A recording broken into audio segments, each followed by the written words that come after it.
How did a small kingdom on Europe's Atlantic edge build an empire that survived for nearly 6 centuries? Tonight, we'll follow Portugal's extraordinary rise from Ceuta to Brazil, Africa, India, and Macau. Through daring voyages, violent conquests, immense wealth, human suffering, and a revolution that finally brought the empire to an end. If you enjoy stories like this, please like and subscribe. It's a small gesture that helps more history lovers find us. At dawn on August 21st, 1415, the people of Ceuta looked toward the water and saw the horizon crowded with Portuguese sails. The city stood on the North African side of the Strait of Gibraltar, where the Atlantic narrowed toward the Mediterranean, and it had long served as a meeting point for merchants, pilgrims, soldiers, pirates, and caravans carrying goods from lands far beyond European knowledge. Across the water lay Portugal, a relatively small kingdom with limited farmland, modest resources, and no obvious reason to imagine that it might one day establish outposts from Brazil to China. Yet the fleet approaching Ceuta carried King João I, 3 of his sons, thousands of fighting men, and an ambition that had not yet found its final form. They were not sailing to discover an unknown land. Ceuta was a famous Muslim city, mapped, traded with, and fought over for centuries. Nor did the expedition begin with a clear plan for a global empire. It began as a calculated attack shaped by religion, commerce, dynastic anxiety, and the dangerous belief that controlling one city might unlock the riches of an entire continent. To understand why Portugal crossed the sea, it is necessary to return to the political crisis that had nearly erased the kingdom a generation earlier. In 1383, the death of King Fernando I, without a surviving son, triggered a struggle over the Portuguese crown. Powerful factions supported different claimants, while the possibility of rule by the King of Castile threatened Portugal's independence. João, Master of the Order of Avis and an illegitimate son of an earlier king, emerged as the leader of the resistance. His victory at the Battle of Aljubarrota in 1385 secured the kingdom and created a new royal dynasty, but military success did not erase the problem of legitimacy. João I had won a crown through war, and his sons inherited the need to prove that the House of Avis deserved to keep it. Ceuta offered the royal family something unusually valuable, a campaign that could be presented as a Christian war against a Muslim city, a service to the faith and a source of honor for a generation of nobles who had grown up after the frontier wars against Castile had slowed. The king's sons, Duarte, Pedro, and Enrique, later known in English as Prince Henry the Navigator, could receive knighthood through real combat rather than a carefully staged court ceremony. For younger nobles, the expedition promised plunder, rank, and a purpose. For merchants, it appeared to offer access to North African markets. For the crown, it promised prestige and perhaps a new stream of revenue. No single explanation fully accounts for the decision, and the surviving chronicles cannot be read as neutral reports. Writers connected to the royal court emphasized crusading devotion because that was the language in which conquest could be made honorable. Economic ambitions were rarely absent, however. Ceuta was associated in Portuguese imagination with gold arriving from sub-Saharan Africa, grain from Morocco, luxury goods from the Mediterranean, and maritime traffic passing through the strait. Some historians have also pointed to concerns about Muslim raiding and piracy, although conquering Ceuta created new military dangers rather than simply removing old ones. The campaign was probably attractive precisely because it satisfied several interests at once. Different men could board the same ship while believing they were sailing for entirely different reasons. The expedition required long preparation and considerable secrecy. Ships were gathered from Portuguese ports and supplemented by foreign vessels. Provisions were stockpiled and rumors circulated about possible destinations. Medieval chroniclers gave dramatic estimates for the size of the fleet and army, but such numbers were often designed to magnify royal achievement. What can be said with confidence is that this was an enormous undertaking for Portugal. The death of Queen Philippa of Lancaster from illness shortly before the departure cast a shadow over the royal family, yet the fleet sailed. Bad weather disrupted its movement and temporarily scattered some ships, a reminder that even a short crossing could defeat careful plans. When the Portuguese finally reached the North African coast, confusion among Ceuta's defenders and the speed of the landing worked in the attackers' favor. Fighting spread through streets and gates as Portuguese troops entered the city. Ceuta fell with startling speed, apparently within a day, though the clean simplicity of that statement hides the fear and violence experienced by those trapped inside. Homes and shops were looted, inhabitants were killed or driven out, and religious buildings were transformed to announce the new order. The principal mosque was eventually converted into a Christian church. The princes received their knighthoods, and the royal expedition appeared to have achieved everything promised by its organizers. But victory produced a question no ceremony could answer. What exactly had Portugal won? Ceuta's value had depended on its connections to the surrounding Moroccan world, and those connections could not be captured along with its walls. Merchants were capable of avoiding a hostile port, scrutiny assured caravan traffic could move elsewhere. The countryside beyond the city remained outside Portuguese control, which meant food, supplies, and security could not be taken for granted. Instead of becoming an effortless gateway to African wealth, Ceuta became an exposed Christian garrison surrounded by powers that wanted it recovered.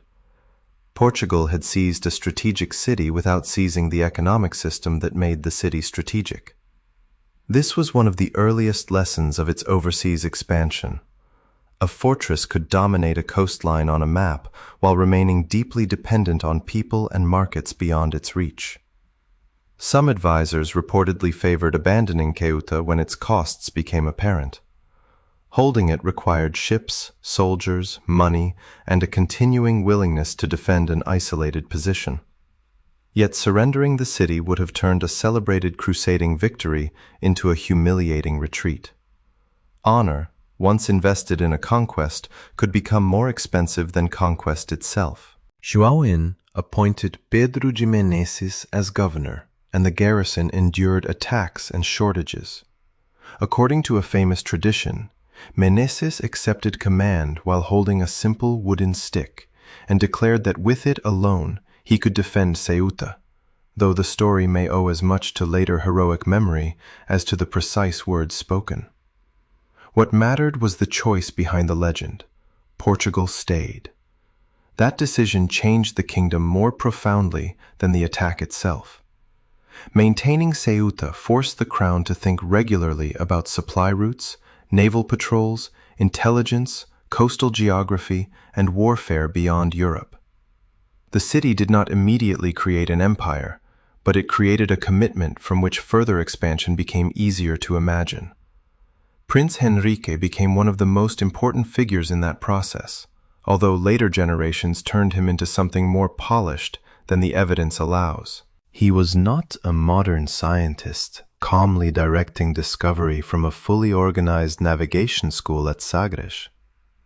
The popular image of a single academy filled with mapmakers, astronomers, and master sailors appears to be an exaggeration built from scattered institutions and later national mythology. Henrique was a medieval prince, crusader, administrator, and patron whose interests included religion, warfare, trade, and personal power. He became governor of the Order of Christ, giving him access to resources that could support maritime ventures, and his household helped sponsor voyages along the Atlantic coast of Africa. But he did not invent Portuguese navigation by himself. Progress depended on shipbuilders, fishermen, merchants, pilots, interpreters, financiers, enslaved people, and knowledge accumulated across the Mediterranean and Atlantic worlds. Italian commercial experience, Majorcan cartography, the magnetic compass, astronomical observation, Iberian sailing traditions, and information obtained from African communities all contributed. The story is more interesting when the heroic statue is replaced by a crowded deck, because empires are rarely created by one visionary looking at a map.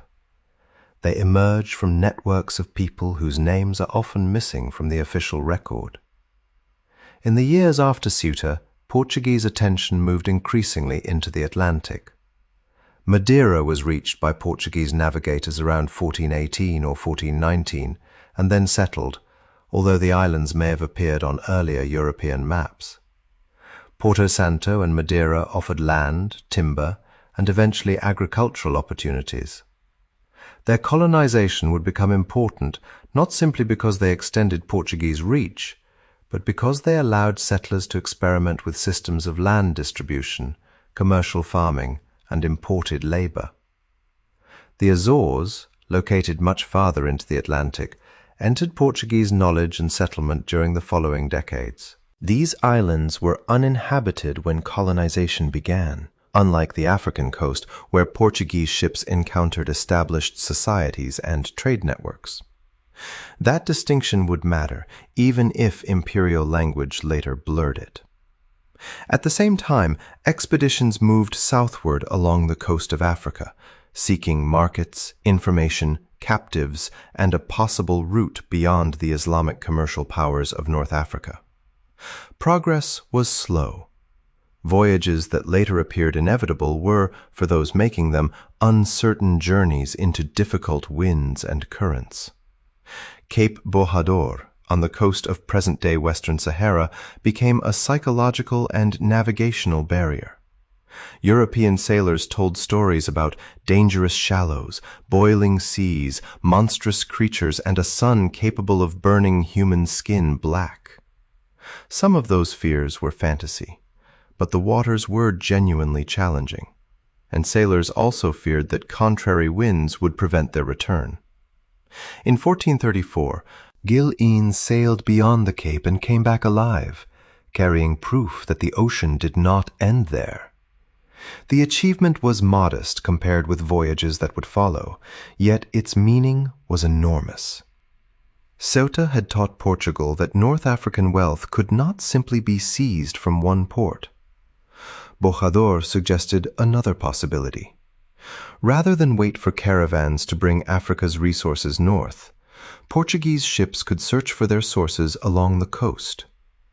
The empire that began with soldiers storming a city was about to be transformed by sailors learning how to return from places no Portuguese fleet had reached before. When Gil Inés returned from beyond Cape Bojador in 1434, he did not bring back gold, spices, or proof of a hidden kingdom. According to the royal chronicler Gomes Inés de Surara, he brought back plants gathered from the shore, a strangely humble prize for a voyage that would later be treated as a turning point in world history. Yet those plants carried a message more valuable than treasure. The sea beyond the Cape was navigable, the land was not consumed by the sun, and a ship that sailed south could still return. That last fact mattered most. Reaching a distant coast was useless if the winds trapped the crew there, and Portuguese expansion would advance only when mariners learned to treat the Atlantic not as an empty surface, but as a moving system of currents, seasonal winds, shoals, and hidden routes home. In 1435, Inés sailed again with Afonso Gonçalves Baldaya, moving farther along the coast of what is now Western Sahara. They entered a bay the Portuguese called Rio de Ouro, the River of Gold. Though the name revealed more about their expectations than about what they actually found, there was no river pouring wealth into their hands. The shoreline was dry, the settlements sparse, and the interior difficult to approach. Portugal had crossed a legendary boundary only to discover another problem. African wealth did not lie unattended on the beach.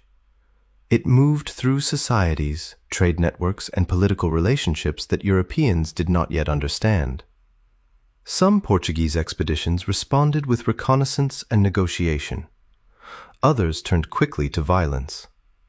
In 1441, Antão Gonçalves and Nuno Tristão captured people on the Saharan coast and carried them to Portugal. These were not the first enslaved Africans in Europe, nor did the Portuguese invent slavery, which existed in different forms across Africa, Europe, and the Islamic world. What was beginning, however, was something that would become far larger.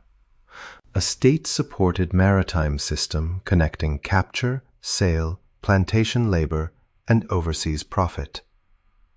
In 1444, a fleet associated with the merchant and navigator Lanzarote de Freitas returned to Lagos with more than 200 captives, according to Zurara's account. On the shore, families were divided into groups for distribution among the expedition's investors, the royal household, and Prince Henrique. Zurara described their grief, but he framed the event through the moral assumptions of the conquerors, suggesting that baptism might compensate for bondage. That contradiction, recognizing human suffering while using religion to justify the system causing it, would remain deeply embedded in Portuguese imperial history. The early raids also exposed practical limits. Coastal communities resisted, ships were attacked, and Portuguese crews died from poisoned arrows, disease, navigational mistakes, and shipwreck. Nuno Tristão himself was killed during an expedition in 1446, probably somewhere near the region of present-day Guinea-Bissau, although the exact location remains debated. Raiding alone was dangerous and unreliable, so Portuguese activity gradually shifted toward trade, tribute, fortified stations, and agreements with African intermediaries. This did not make the system peaceful, but it changed its method. On Arguin Island, off the coast of modern Mauritania, the Portuguese established a fortified trading post during the mid-15th century. Gold, gum, hides, fish, and enslaved people passed through the region, while Muslim and African merchants continued to control routes stretching far into the interior. Portugal could place ships offshore and stone walls on an island, but it could not simply command the Sahara. The most effective strategy was to insert itself into networks that already existed, then use naval force and royal privilege to redirect as much trade as possible. The papacy helped give this expansion a language of legitimacy.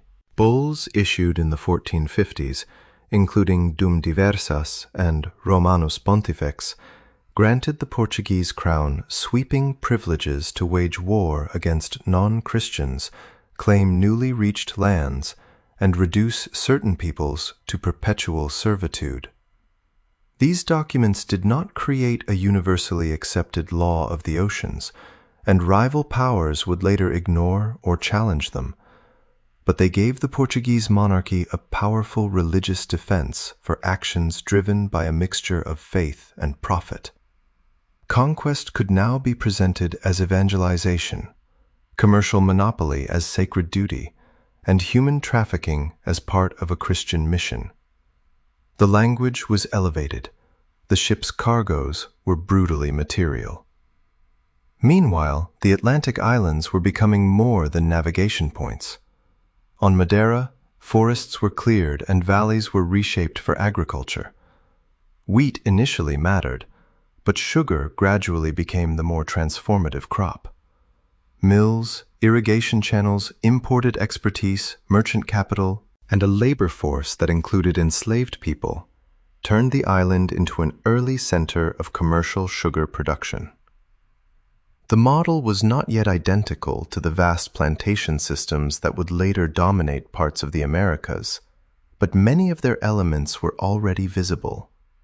Land concentrated around profitable export crops, outside investment, ecological transformation, and labor organized for distant markets. In the Azores, settlers developed agriculture, livestock raising, and trade while learning how islands far from the European coast could support fleets moving through the ocean. Each settlement generated knowledge that could not be gained from a map: where timber lasted, how food spoiled, which crops survived salt air, how long crews could remain at sea, and what kind of ship could carry both provisions and profit. When Prince Henrique died in 1460, Portuguese movement south did not end, which is perhaps the clearest evidence that the enterprise had grown beyond any single patron. The Crown increasingly treated Atlantic exploration as a commercial and political system. In 1469, King Afonso V leased trading rights along part of the African coast to the Lisbon merchant Fernão Gomes, who was required to explore a specified distance each year. Private profit and royal expansion now worked together. Gomes and navigators connected to his contract pushed into the Gulf of Guinea, reached the region Europeans called the Gold Coast, crossed the equator, and encountered climates, shorelines, and societies unlike those of the Sahara. The air grew humid, forests replaced desert, and gold arrived through highly organized African trade routes. The Portuguese had not discovered wealth lying outside history. They had reached one edge of economies built by Akan miners, merchants, rulers, and carriers. In 1482, King João II ordered the construction of São Jorge da Mina, later known as Elmina Castle, on the coast of present-day Ghana. Diogo de Azambuja led the expedition, but the fort's establishment required discussion with local authorities, particularly a ruler remembered in Portuguese sources as Caramansa. The surviving accounts were written from the Portuguese perspective and may exaggerate European control. Elmina was impressive, heavily armed, and commercially valuable, yet the gold reaching its walls remained dependent on African decisions inland. A fortress could influence the point where goods met ships. It could not manufacture the network that brought those goods to the coast. Farther south, Portuguese navigators reached islands in the Gulf of Guinea, including São Tomé, which would later become another testing ground for sugar cultivation and coerced labor. Diogo Cao reached the mouth of the Congo River in the early 1480s and raised stone markers called padrões to proclaim Portuguese claims. But the markers did not make the surrounding territory Portuguese. Beyond them stood the powerful Kingdom of Congo, with its own capital, rulers, provinces, commercial systems, and diplomatic interests. Initial contact led to exchanges of envoys and the beginning of a relationship that neither side understood in exactly the same way. The Portuguese often imagined a future Christian ally linked to Lisbon. Congo's rulers may have seen access to foreign goods, military resources, religious knowledge, and another partner in regional politics. Cooperation was real, but so was the potential for misunderstanding, exploitation, and conflict. None of these voyages would have been possible through courage alone. The Portuguese advantage came from combining different forms of knowledge and improving them through repetition. The caravel, light and maneuverable, was useful for exploration and sailing close to unfamiliar coasts, while larger vessels would later be needed for cargo and long ocean routes. Pilots used the magnetic compass, coastal landmarks, estimates of speed, sounding lines, astronomical observations, and written sailing directions. Instruments did not magically reveal a ship's position. Longitude remained extremely difficult to determine, and even latitude measurements at sea could be uncertain on a rolling deck. Experienced pilots survived by comparing imperfect clues. Most important was their growing understanding of the winds. A vessel returning from West Africa could not always sail directly north against prevailing conditions. It might need to turn northwest into the open Atlantic, apparently moving away from Portugal, until it found winds capable of carrying it eastward. This sweeping return route, known as the Volta do Mar, captured the deeper logic of ocean navigation. The shortest line on a chart was not necessarily the fastest or safest path through moving air and water. Knowledge accumulated voyage by voyage, often paid for by sailors who never returned. Under João II, exploration became more deliberate. He wanted more than coastal trade. He wanted a sea route into the Indian Ocean. In 1487, Pero de Covilhã and Afonso de Paiva traveled overland through the eastern Mediterranean and the Islamic world in search of information about India, East Africa, and the legendary Christian ruler Europeans called Prester John. Paiva died during the mission, while Covilhã reached trading centers connected to India and the East African coast before eventually entering Ethiopia. Reports attributed to him helped confirm that ships rounding southern Africa might reach the markets of the Indian Ocean. Then, in 1488, Bartolomeu Dias provided the maritime proof. Storms drove his small fleet away from the African coast, and when the weather cleared, the sailors turned east expecting to find land, but saw only open water. Only after turning north did they reach the southern African shore, realizing that they had passed the continent's great cape without seeing it. Dias continued along the coast before exhausted crews and limited supplies forced him to turn back. Tradition holds that he called it the Cape of Storms, and that the king renamed it the Cape of Good Hope, although the precise history of the names is less certain than the symbolism later attached to them. The route to the Indian Ocean was now possible in principle, but possibility was not the same as possession. Portugal still had to send ships thousands of miles, keep men alive, find pilots, enter unfamiliar markets, and deal with powers that had no reason to accept Portuguese demands. Even before that voyage could be attempted, another sailor changed the political map. Christopher Columbus returned in 1493, claiming islands across the Atlantic for Castile.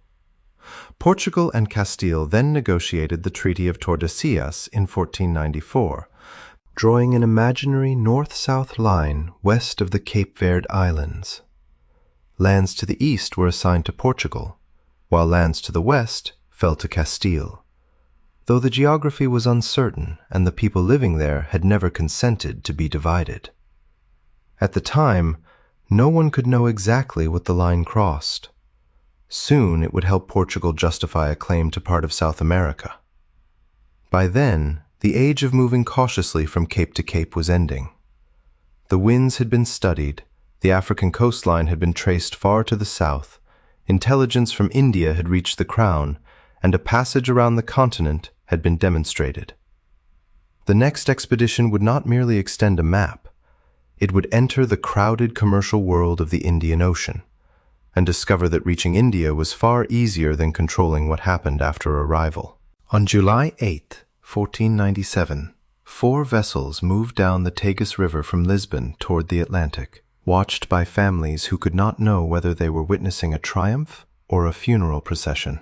The commander, Vasco da Gama, was not the most experienced navigator in Portugal, and the reasons King Manuel I selected him remain uncertain. He came from a family of minor nobility, had experience in royal service, and was trusted to enforce the crown's interests, qualities that may have mattered more than fame. His fleet included the São Gabriel, the São Rafael, the smaller Berrio, and a supply vessel intended to be emptied and abandoned when its stores were no longer needed. Roughly 150 to 170 men may have sailed, although surviving figures differ.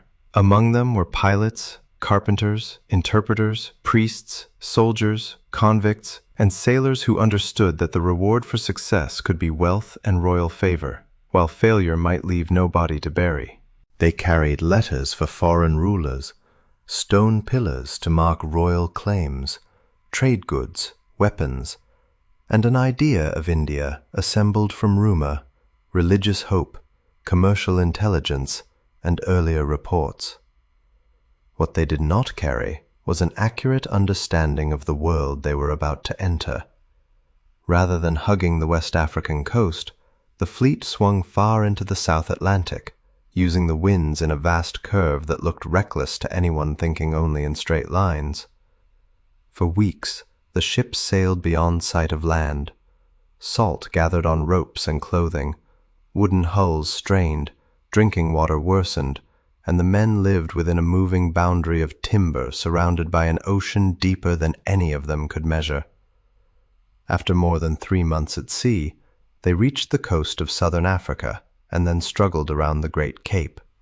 Storms, contrary winds, and exhaustion slowed them. In December, they passed a Costa da Gama named Natal, because it was seen during the Christmas season.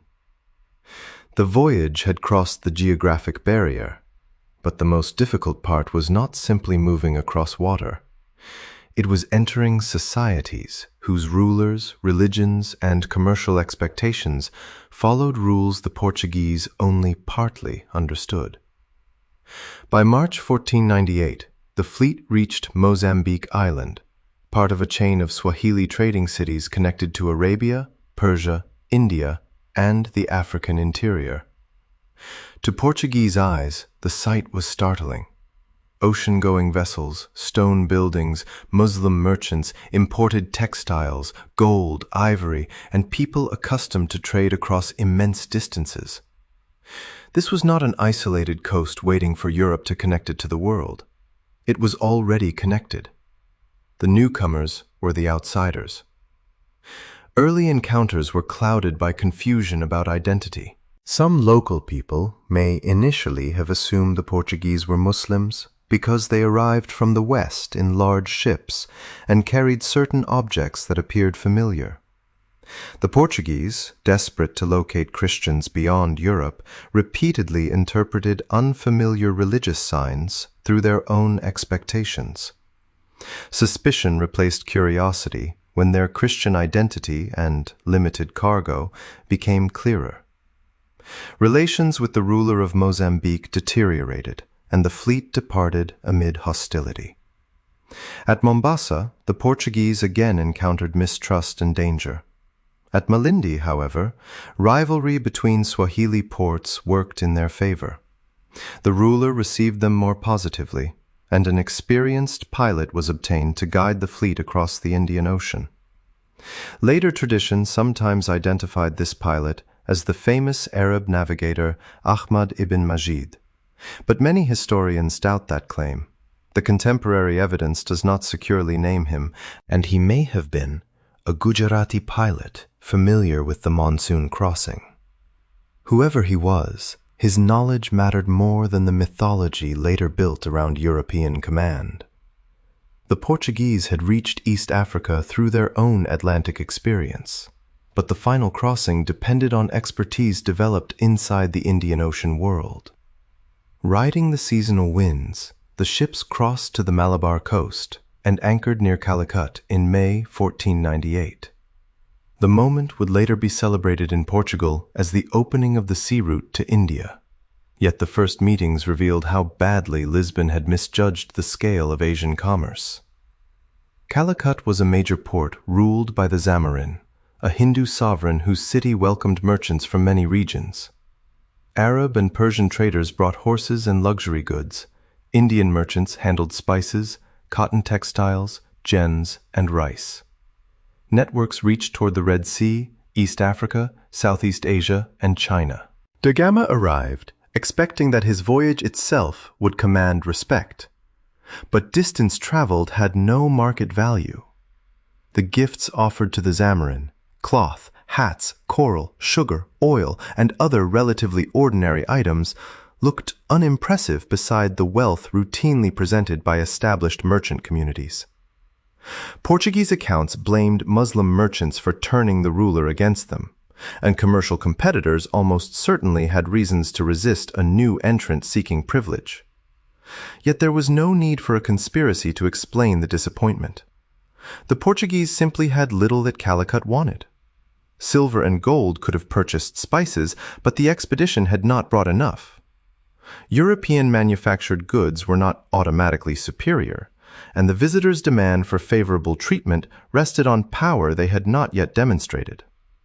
Cultural misunderstanding deepened the problem. Portuguese observers entered Hindu temples and attempted to fit what they saw into a Christian framework, sometimes imagining local deities as unfamiliar representations of saints.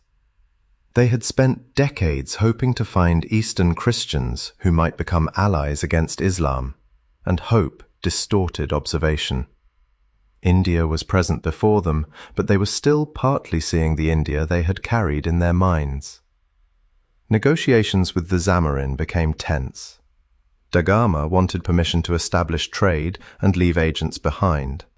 Local officials expected appropriate customs payments and valuable merchandise. At points, Portuguese representatives were detained while cargo was examined, and Da Gama responded by holding local people as leverage. The expedition eventually departed with a limited quantity of spices, letters, information, and several captives or hostages. It had reached its destination, but it had not created a stable commercial relationship. The return voyage nearly destroyed what diplomacy had failed to secure. The fleet attempted to cross the Indian Ocean under unfavorable seasonal conditions, turning a relatively swift outward passage into months of suffering. Scurvy spread through the crews.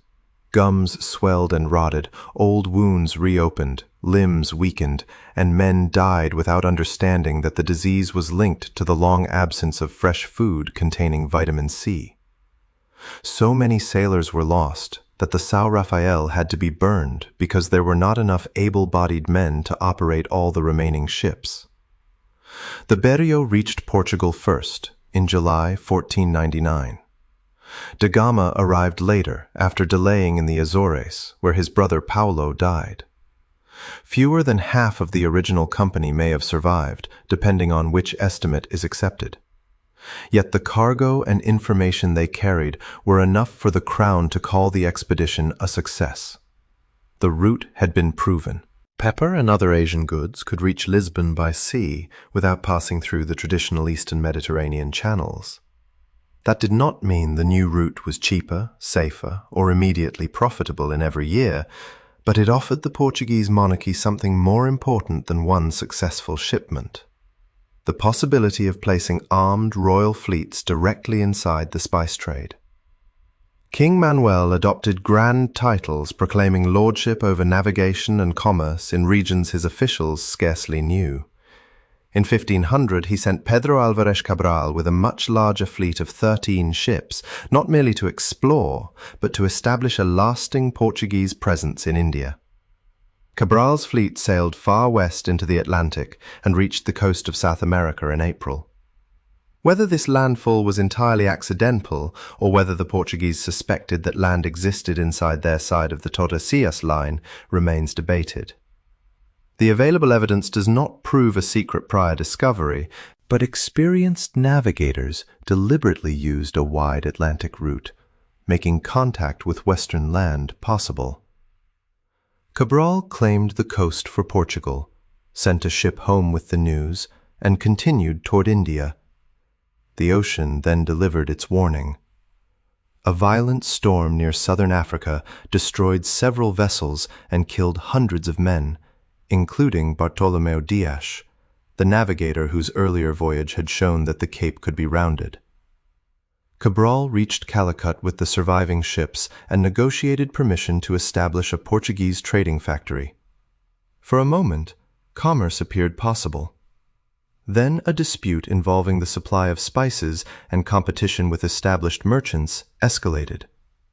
A crowd attacked the Portuguese factory, killing perhaps 50 or more of its occupants.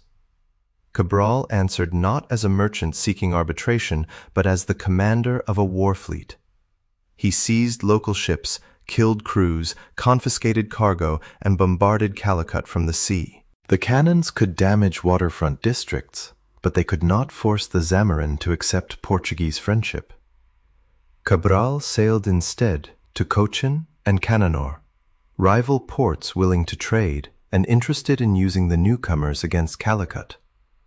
This pattern would become central to Portuguese expansion. They rarely confronted a united India.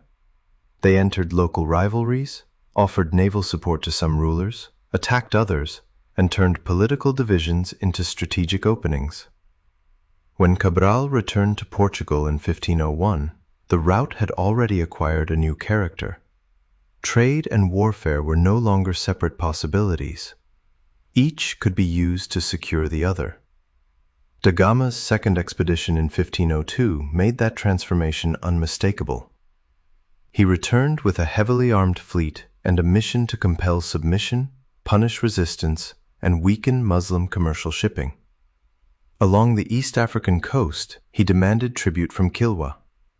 In the Indian Ocean, his forces intercepted a large passenger vessel, often identified in the sources as the Miri or Meri, carrying Muslim pilgrims and merchants, including women and children. After taking valuables from the ship, the Portuguese set it on fire. The passengers resisted, extinguishing flames and fighting for survival, but the vessel was burned again, and hundreds are believed to have died. Sources differ over the exact number and details, yet the central atrocity is well attested. It was not an accidental loss in battle. It was terror used as policy. Near Calicut, da Gama seized smaller vessels, executed captives, and sent mutilated remains ashore as a warning before bombarding the city. The violence had a logic, however horrifying. Portugal lacked the merchants, goods, local legitimacy, and manpower to dominate Indian Ocean commerce by ordinary competition, so it attempted to raise the cost of refusing Portuguese demands.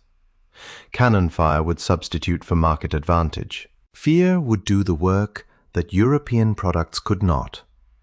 The Indian Ocean had never been free of piracy, slavery, or war, and it would be misleading to imagine a peaceful world shattered by a uniquely violent arrival. What changed was the organized effort of a distant crown to impose a maritime monopoly through permanent fleets, fortified bases, licensing, and exemplary brutality. Even then, Portuguese control would remain incomplete. Calicut continued to resist, Muslim merchants continued to sail, and regional rulers used Portuguese power when it suited them without surrendering their own ambitions. Da Gama returned to Portugal with spices and royal favor, leaving behind alliances, enemies, and a conflict that could no longer be solved by a single voyage. Forts rose at allied ports such as Cochin, armed ships returned year after year, and Lisbon moved toward creating a permanent government for its eastern enterprise. By 1505, the crown was ready to send Francisco de Almeida as the first viceroy of Portuguese India. The age of arriving, trading, and departing was over. Portugal was about to attempt something far more dangerous, building a state across an ocean it could sail, but could never fully own.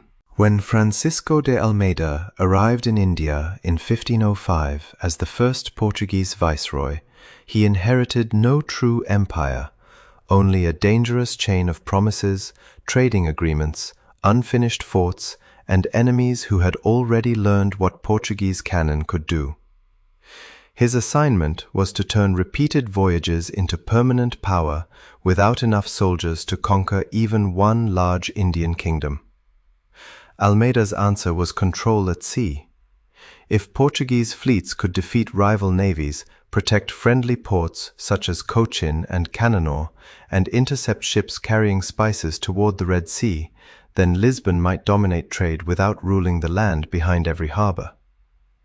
Forts were established or strengthened at several points along the East African and Indian coasts, while armed patrols began demanding that merchant vessels carry a Portuguese license known as a cartaz. The system was presented as regulation and protection, but its real purpose was to identify permitted trade, collect revenue, and punish ships that challenged Portuguese claims. A vessel sailing without the required document could be searched, seized, or destroyed. Yet the cartaz was never enforced evenly across the entire ocean. The Indian Ocean was too large, its coastline too complex, and its merchants too experienced in finding alternative routes. Portuguese power was strongest where its ships happened to be, and almost invisible where they were not. This was an empire built around calculated appearances. A few heavily armed vessels had to create the impression that resistance would always bring another fleet. The existing powers did not accept that impression without a fight. The Mamluk Sultan of Egypt depended on customs revenue from the spice trade passing through the Red Sea, while merchants linked to Gujarat, Calicut, and the eastern Mediterranean had every reason to oppose a Portuguese monopoly. A Mamluk fleet entered the Indian Ocean and joined forces with regional allies. In 1508, it confronted a Portuguese squadron near Chaul. Almeida's son Lourenço commanded the Portuguese ships. His vessel was surrounded and battered, and although he was wounded, he reportedly refused opportunities to escape. He died during the battle, along with many of his men. For the viceroy, strategy became personal. Francisco de Almeida prepared a punitive expedition, ignoring orders that would soon require him to surrender authority to another commander. In February 1509, his fleet entered the waters near Diu, one of Gujarat's most important ports, and faced a coalition that included Mamluk ships, Gujarati forces, and support associated with Calicut. The battle was violent and close. Portuguese artillery, naval experience, and heavily constructed ships gave Almeida an advantage, particularly once combat turned into boarding and fighting at short range. By the end, the coalition fleet had been shattered. Portuguese retaliation against prisoners was severe, driven partly by Almeida's determination to avenge his son. Later imperial memory celebrated Diu as the moment Portugal won command of the Indian Ocean, but that claim is larger than the reality. The Portuguese did not even occupy Diu after the battle. A permanent Portuguese fortress there came only decades later. Gujarati trade continued, Calicut remained hostile, and Muslim shipping did not disappear. What Diu provided was narrower but still enormous. For a time, no regional coalition could easily remove the Portuguese by a single decisive naval challenge. It gave Lisbon space to build a system before its opponents could organize another response. The man chosen to shape that system was Afonso de Albuquerque, whose vision differed sharply from Almeida's. Almeida believed fleets should dominate the sea, while Portugal avoided costly territorial commitments. Albuquerque wanted permanent bases at the ocean's strategic gates. He understood that ships needed protected harbors, repair yards, food, fresh water, warehouses, interpreters, and communities that would continue functioning after an expedition sailed away. His plan was audacious in its simplicity. Seize several crucial ports, place fortified settlements at the entrances to major trade routes, and force commerce to move through Portuguese hands. Aden could threaten the Red Sea route, Hormuz guarded the Persian Gulf, and Malacca stood at the passage connecting the Indian Ocean with the markets of Southeast and East Asia. Goa, located on India's western coast, could become the central base from which the whole structure was supplied. But before Albuquerque could act, he had to take power from Almeida. The outgoing viceroy delayed the transfer, and Albuquerque was briefly confined amid a bitter dispute between rival Portuguese factions. Only the arrival of a senior royal official ended the confrontation. Almeida finally departed India after his victory at Diu, but he never reached Portugal. In 1510, during a stop near the Cape of Good Hope, he and dozens of his men were killed in a clash with local Khoikhoi near present-day Cape Town. The architect of Portuguese naval supremacy died not in a grand fleet battle, but during a confused conflict on a beach. A fitting reminder that imperial confidence could collapse in places Europeans barely understood. Albuquerque was now free to pursue his own design. His first great target was Goa, then controlled by the Bijapur Sultanate. The city stood on an island with a sheltered harbor, access to inland markets, and an important role in the trade of war horses imported from Arabia and Persia. Indian rulers required those horses for cavalry because suitable animals were difficult to breed in many tropical regions, making the trade both profitable and politically significant. Albuquerque did not capture Goa alone. He acted with the support and intelligence of Timorji, a regional maritime figure whose exact position is described differently in the sources, as a privateer, local leader, or ally connected to the Vijayanagara world. In early 1510, Portuguese forces entered Goa and took the city with surprising ease after the Bijapur garrison withdrew. Albuquerque announced protections and reduced certain taxes, hoping to secure cooperation from local inhabitants. The victory proved temporary. Forces loyal to Bijapur returned during the monsoon, when Portuguese ships had difficulty maneuvering and reinforcements could not easily arrive. Albuquerque's men were driven out and trapped aboard their vessels for months, suffering from hunger, illness, and the humiliation of watching a prize they had claimed slip away. Many commanders might have abandoned the attempt. Albuquerque returned in November with a stronger fleet. After fierce fighting, the Portuguese recaptured Goa. The conquest was followed by killings on a large scale, particularly among Muslim defenders and residents associated with the enemy regime, though numbers recorded by chroniclers may be exaggerated. At the same time, Albuquerque sought to retain Hindu officials, merchants, artisans, and agricultural communities whose labor and knowledge were necessary to keep the city alive. This combination of selective accommodation and extreme violence was not a contradiction in his strategy. It was the strategy. Groups considered useful were offered protection, while those identified with resistance could be destroyed. Goa became a permanent Portuguese center and would later, in 1530, become the official capital of the Estado da India. Albuquerque encouraged Portuguese men to marry local women, supported settlers with property and privileges, established administrative institutions, and used existing local systems when replacing them would have caused chaos. The goal was not merely to station soldiers in India, but to create a population with families, businesses, and personal reasons to defend Portuguese rule. Even so, Goa remained profoundly Indian in its labor, food, languages, commerce, and social organization. Portugal controlled the government of the city, but the city transformed the Portuguese who lived there. With Goa secured, Albuquerque sailed for Malacca in 1511. Few ports in the world were more strategically placed. Ships passing between the Indian Ocean and the South China Sea often moved through the Strait of Malacca, and the city attracted Gujarati, Tamil, Arab, Javanese, Malay, Chinese, and other merchant communities. Its warehouses held spices from the Moluccas, textiles from India, porcelain and silk from China, and goods from across the archipelago.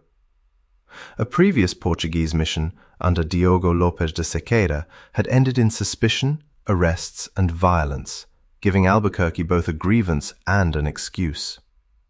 Sultan Mahmud Shah ruled Malacca, but the port's diversity created internal tensions that the Portuguese could exploit.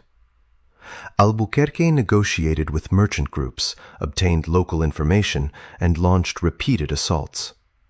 Portuguese cannon and armored troops were effective in concentrated fighting, yet taking the city required more than simply sailing into the harbor. Streets, bridges, defensive positions, and war elephants turned the struggle into an urban battle. Malacca fell in August 1511, and the Sultan withdrew to continue resistance elsewhere. Albuquerque ordered a fortress constructed from local stone, later remembered as a Famosa, and attempted to restore trade under Portuguese supervision. He sent messages assuring merchants that commerce could continue because an empty port would have been a worthless conquest. Yet Malacca never gave Portugal complete control of the strait. Muslim merchants could redirect trade toward Aceh, Johor, and other ports, while Malay resistance continued. Once again, the Portuguese possessed the harbor, but not the world that fed it. Still, The capture opened direct routes deeper into Southeast Asia. Albuquerque sent expeditions eastward under commanders including Antonio de Abreu and Francisco Serrao. They reached the islands associated with cloves, nutmeg, and mace, the spices Europeans had crossed oceans to obtain. Serrao eventually established ties with Ternate in the Moluccas, where local rivalries between Ternate and Tidore created another opening for foreign intervention. The Portuguese were moving farther than their supply system could comfortably support, but every local alliance seemed to promise the next step. Albuquerque then turned toward the western gates of the Indian Ocean. His assault on Aden in 1513 failed. The defenses were stronger than expected, the attack became disorganized, and the Portuguese could not take the city. Without Aden, they could not close the Red Sea, and spices continued to reach Egypt and the Mediterranean. The failure exposed the central weakness in Albuquerque's dream. Controlling a few points did not guarantee control of the routes between them, especially when one essential point refused to fall. Hormuz proved more vulnerable. Albuquerque had first forced its submission in 1507, but disputes and a mutiny among his own captains compelled him to leave before his position was secure. He returned in 1515 with greater authority and installed Portuguese influence over the island kingdom at the entrance to the Persian Gulf. A fortress began to rise, and the local ruler remained in place under a relationship that resembled a protectorate more than direct annexation. Hormuz brought customs revenue and strategic reach, but like Goa and Malacca, it depended on negotiation with local elites, merchants, and surrounding powers. By the end of 1515, Albuquerque's network stretched across the map. Goa at its center, Malacca toward the east, Hormuz toward the west, with forts and allies scattered between Africa and India. It looked like the skeleton of an oceanic empire. Yet Albuquerque himself would not live to govern it. Returning to Goa, he learned that King Manuel had appointed a replacement after complaints from his enemies at court. Sick, exhausted, and politically wounded, he died aboard ship near the city in December 1515. The system he left behind was formidable but fragile. The Estado da India possessed ships and fortresses, but it never had enough Portuguese people to operate without Asian sailors, soldiers, merchants, translators, wives, craftsmen, and allies. Corruption spread because officials were poorly paid, and private trade was difficult to separate from royal business. Monsoon winds determined when fleets could move, shipwrecks swallowed men and cargo, and the annual connection with Lisbon remained uncertain. Portugal had not locked the Indian Ocean. It had fastened several heavy chains across its busiest passages and hoped the rest of the world would not find a way around them. Many merchants did exactly that. And while Lisbon poured ambition into defending distant ports in Asia, another Portuguese possession across the Atlantic was still producing little more than timber and unanswered questions. Soon, Brazil would demand attention and eventually become more important than all of Albuquerque's eastern strongholds combined. For several decades, the territory claimed by Portugal across the Atlantic seemed less like the beginning of a continental empire than an inconvenient stretch of coastline. Lisbon's richest hopes still faced east, toward pepper, cloves, cinnamon, and the fortified ports of the Indian Ocean. The South American shore offered no immediately visible cities filled with gold, no established spice market the crown could seize, and no single ruler with whom Portuguese officials could negotiate. What it offered was forest, dense, humid, and apparently endless, and one tree in particular whose red heartwood could be turned into a valuable dye. Europeans called it Brazil wood, or pau-brasil, and the commodity gradually gave the land the name by which it would be known. The crown initially treated the coast as a commercial concession rather than a settlement project. Merchants, including a consortium associated with Fernão de Noronha, received rights to exploit Brazil wood in exchange for payments and obligations to explore and defend sections of the shore. Small fortified trading stations appeared, but there were few permanent Portuguese communities. Ships arrived, loaded timber, and departed. This early trade depended almost entirely on indigenous labor and knowledge. Coastal peoples felled the trees, cut them into manageable lengths, and carried the heavy wood through forests to waiting vessels, usually receiving iron tools, cloth, beads, and other goods in exchange. Describing this simply as European exploitation misses part of the early reality. Indigenous groups made choices within their own political world, using foreign goods and alliances to strengthen themselves against rivals. But the balance was unstable. What began as exchange could become coercion whenever Portuguese demand grew faster than local willingness to supply it. The people Europeans grouped together as Indians were never one society. The coast contained numerous communities speaking Tupi languages, as well as peoples belonging to other linguistic and cultural traditions. They had their own territories, enemies, systems of kinship, spiritual beliefs, trade routes, and memories of war. Some practiced forms of ritual captivity and ceremonial killing that Portuguese observers described with horror, often without understanding their social meaning. The Europeans, meanwhile, arrived from a world of public executions, religious persecution, dynastic war, and slavery, yet wrote as if violence were evidence of uniquely indigenous savagery. Both sides interpreted the other through categories formed long before contact. The difference was that Portuguese accounts would later dominate the written archive, allowing the conqueror's confusion to survive as official description. In the absence of many European women, some Portuguese men entered indigenous kinship networks through relationships or marriages with local women. A practice sometimes described by the Tupi term cunhadismo could turn an outsider into a relative and give him access to labor, protection, and trade. Interpreters and mixed families became essential intermediaries.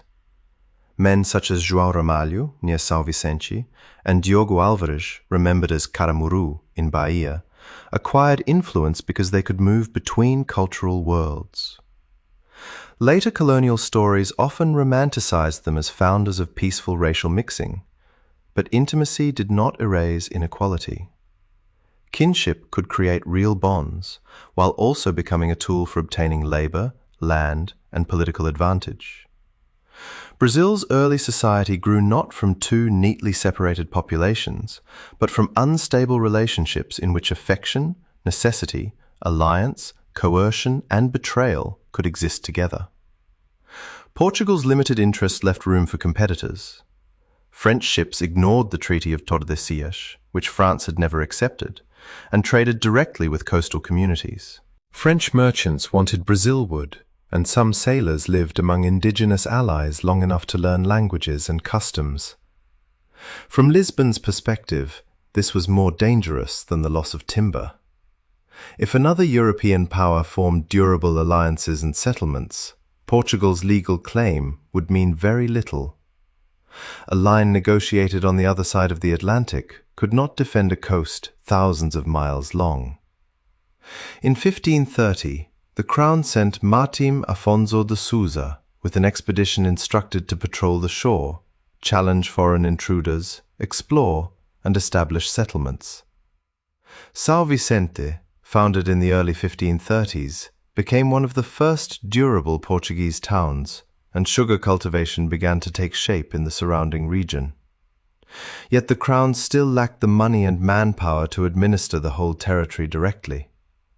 Its solution was the captaincy system.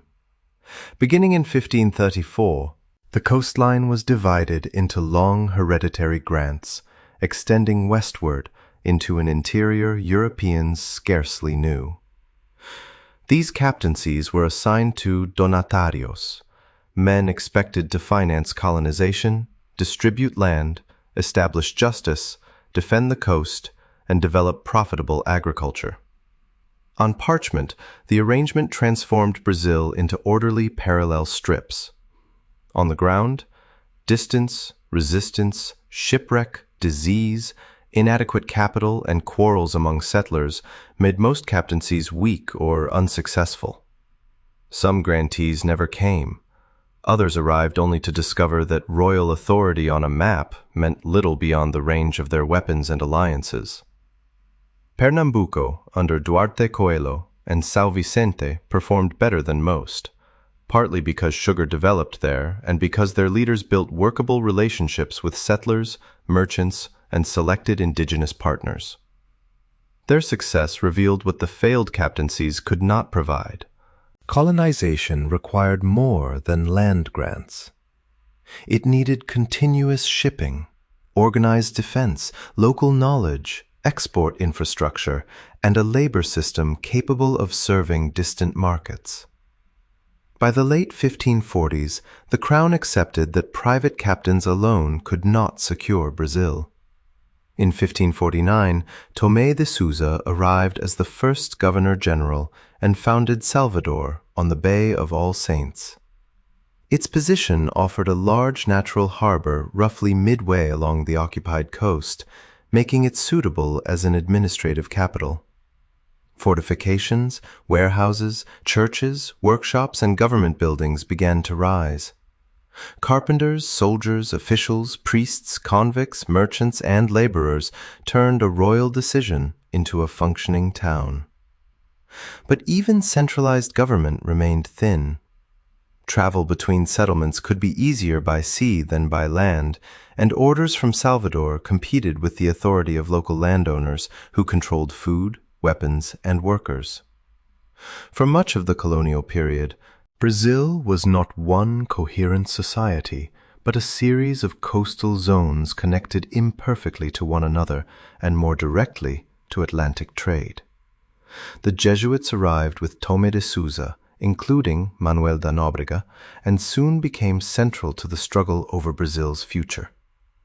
They wanted to convert indigenous peoples, teach Christian doctrine, and gather communities into organized mission settlements known as aldeias. Some missionaries learned local languages and produced grammars, dictionaries, and religious texts.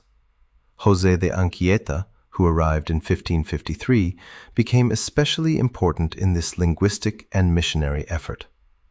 Their records preserved information that might otherwise have been lost, yet the missions also imposed new schedules, family rules, religious discipline, and forms of labor. Gathering people into concentrated settlements made conversion and administration easier, but it could also make disease more devastating. Jesuits often opposed the uncontrolled enslavement of indigenous converts, bringing them into conflict with colonists who demanded workers. That defense was meaningful to many people facing capture, but it did not amount to support for cultural independence. Missionaries sought protection within a Christian colonial order, not the preservation of indigenous life on its own terms. Settlers found legal and religious distinctions they could manipulate. Captives taken in what authorities defined as a just war could sometimes be enslaved, and colonists repeatedly claimed that their campaigns met that standard. Raids penetrated villages, prisoners were marched toward plantations, and resistance produced further military expeditions. Disease worked alongside violence. Smallpox, measles, influenza, and other infections arrived in waves among populations with no previous exposure. The exact scale of pre-contact population loss remains debated because estimates vary and the evidence is uneven.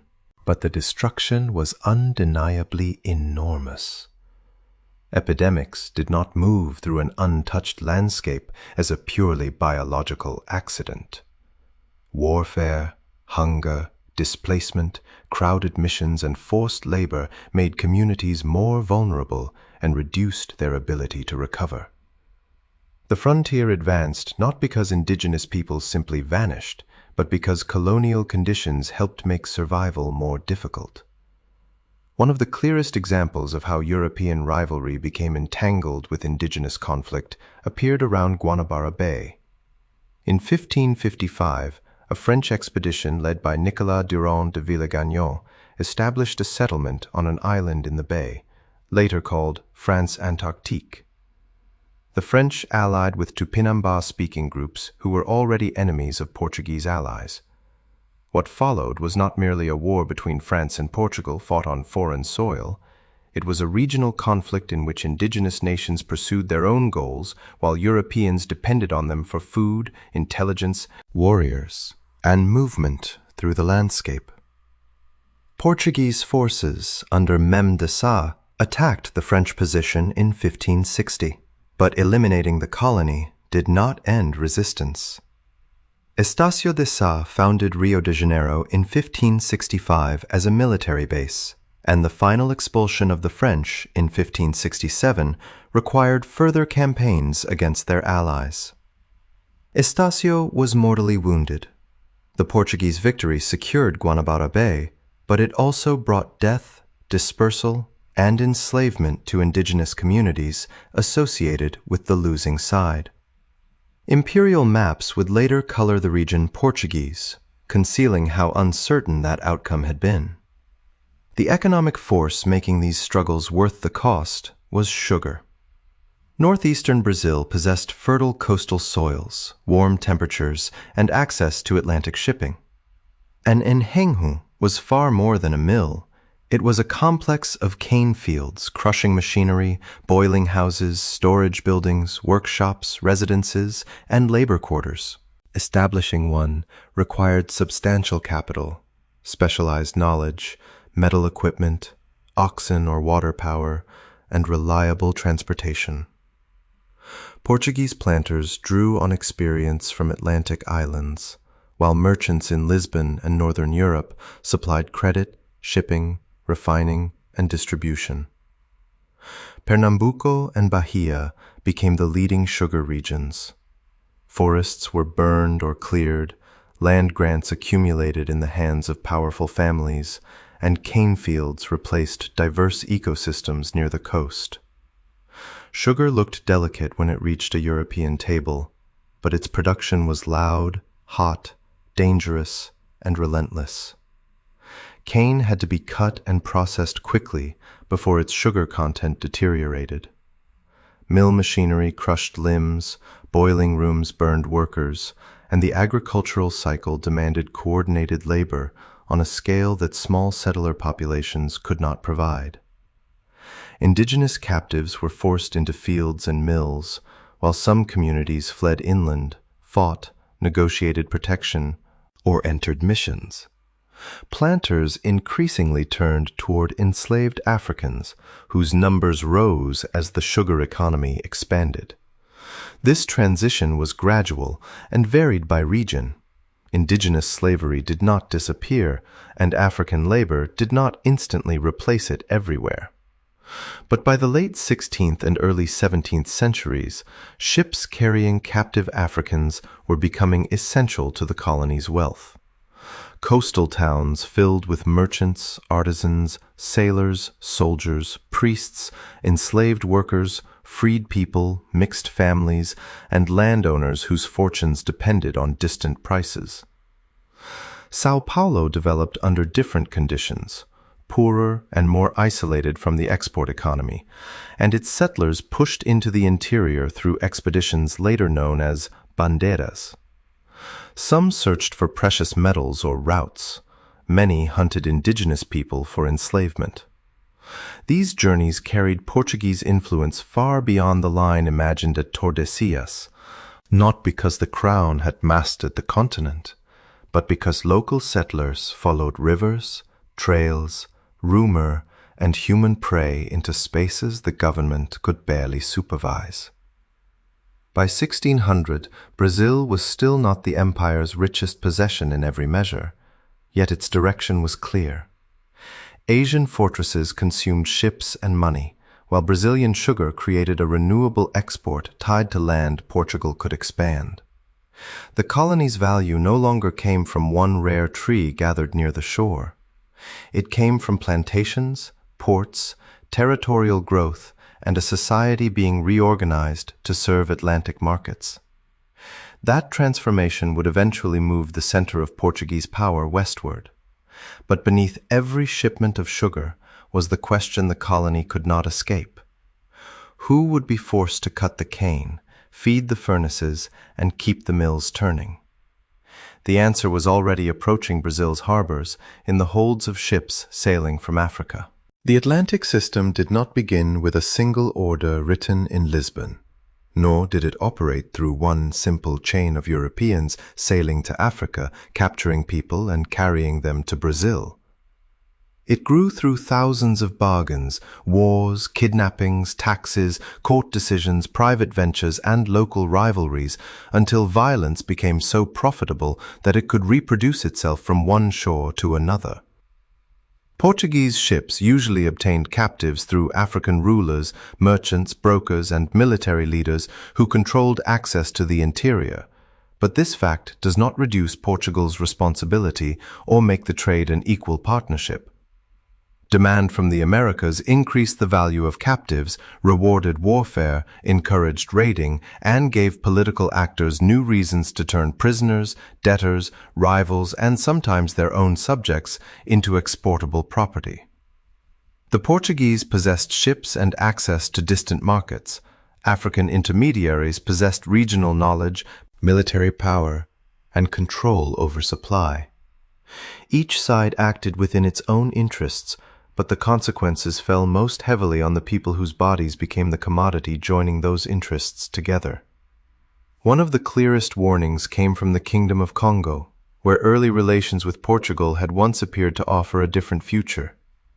Congo was a centralized state with a royal court, provincial administration, taxation, and long-distance trade. Its rulers adopted elements of Christianity and exchanged diplomats with the Portuguese monarchy. King Nzinga Nkuwu was baptized as João I in 1491, and his son, Mvemba Nzinga, known to the Portuguese as Afonso I, embraced Christianity more deeply. Afonso corresponded with Lisbon, sent young men abroad for education, welcomed priests and craftsmen, and tried to use the alliance to strengthen his kingdom. He was not opposed to slavery as an institution. Congo already held captives and participated in regional systems of bondage. What alarmed him was the loss of royal control. Portuguese and Afro-Portuguese traders increasingly purchased or kidnapped people without proper authorization, and Congolese officials themselves joined the profits. In letters to King João III in 1526, Afonso complained that merchants were taking free-born subjects, including nobles and members of important families. His appeal is sometimes presented as an abolitionist protest, but it was more complicated. He wanted the trade regulated, unlawful enslavement stopped, and the Crown's authority restored. Even so, the letters reveal a system escaping the control of a ruler who had once believed foreign commerce could be managed. People were disappearing faster than royal inspections could protect them, and Christianity offered no reliable barrier against sale. By the later 16th century, Portuguese ambition moved south toward the Kingdom of Ndongo in the region now called Angola. Paulo Dias de Novaes founded Luanda in 1576, establishing a base from which colonists, soldiers, missionaries, and traders could push inland. The Portuguese claimed authority much more broadly than they actually possessed. Ndongo had its own ruler, political institutions, tributary relationships, and military strategy. What followed was not a steady European conquest, but decades of shifting alliances and wars involving Portuguese forces, local rulers, Imbangala warrior groups, African Christian communities, and merchants pursuing captives. Rivers and roads became channels through which prisoners moved toward the coast. Some had been captured in organized warfare. Others were seized during raids or condemned through legal processes manipulated by those who profited from sale. African agents, known in some contexts as pomberos, traveled inland to negotiate, purchase, or collect captives, while mixed African and European communities linked coastal markets to regions where Portuguese officials rarely went. Luanda grew into one of the principal slave-exporting ports in the Atlantic world, and Benguela later became another major outlet. The rise of these ports did not mean Portugal ruled all of Angola. Much of the interior remained beyond direct colonial control, yet the reach of the trade could extend far beyond the reach of the state. Commerce often entered first, destabilizing societies that an army could not yet conquer.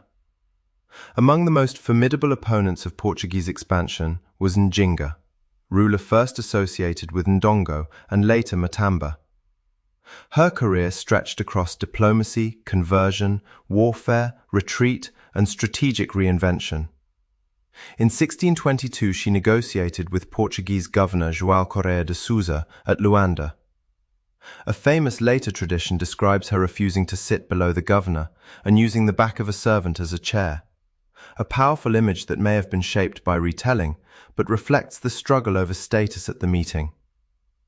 Baptized as Ana de Sousa, Njinga used Christianity when it served diplomatic goals, abandoned Portuguese alignment when it did not, allied at times with the Dutch, and built power in Matamba.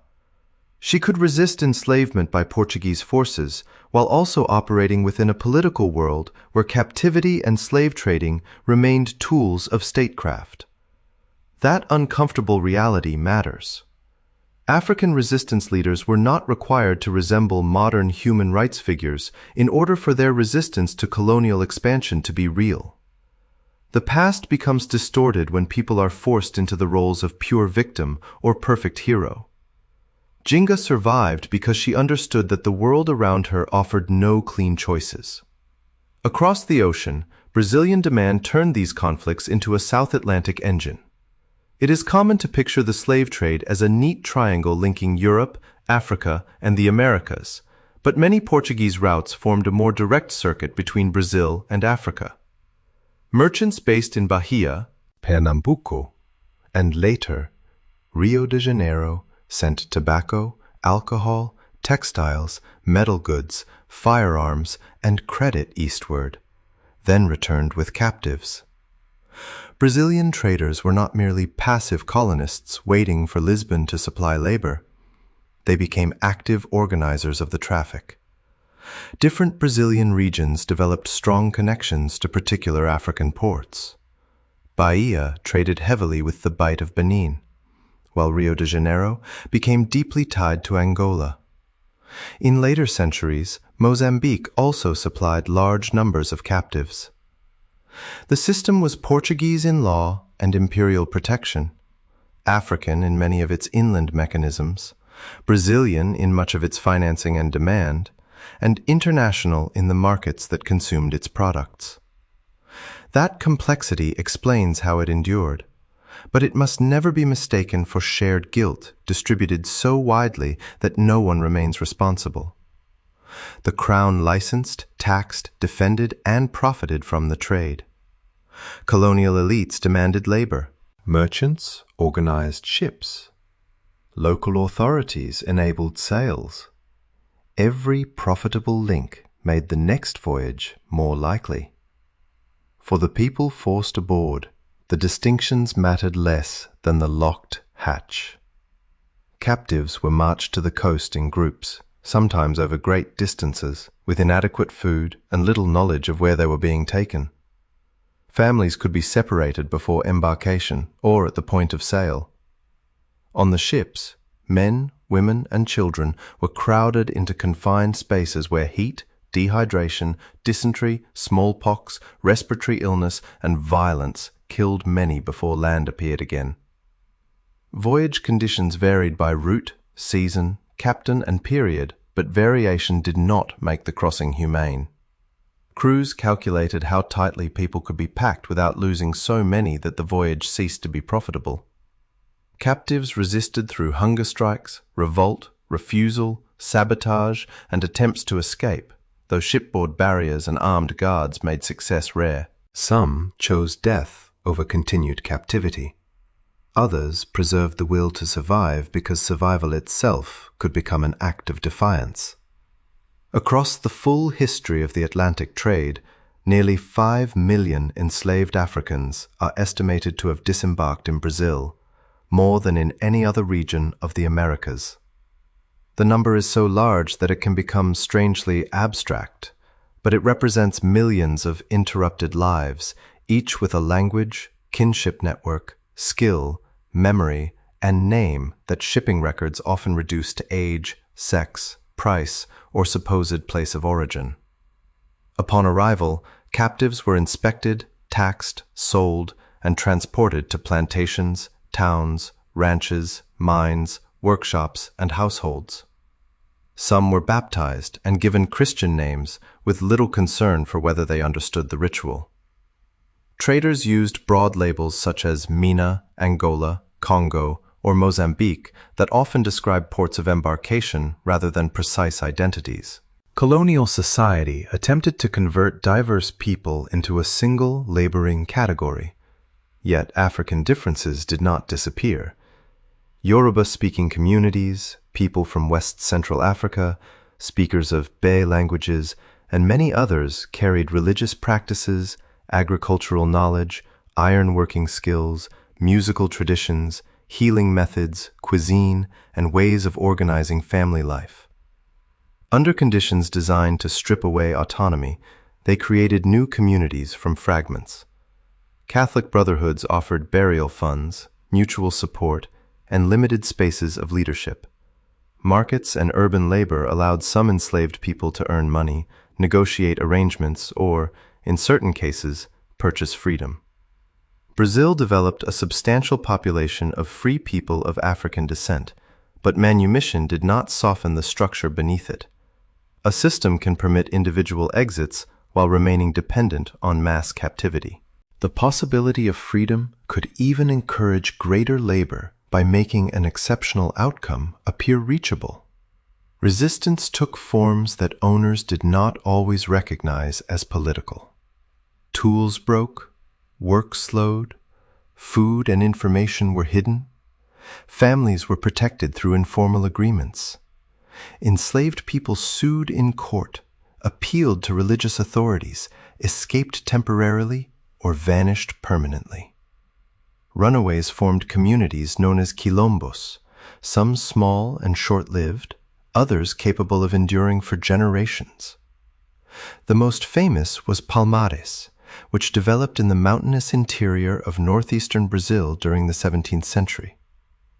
Palmares was not a single hidden village, but a network of settlements whose population may, at times, have numbered in the thousands, though estimates remain disputed. Its inhabitants included Africans and their descendants, and probably indigenous people and others who found refuge beyond plantation control. They farmed, traded, defended fortified positions, and raided surrounding areas.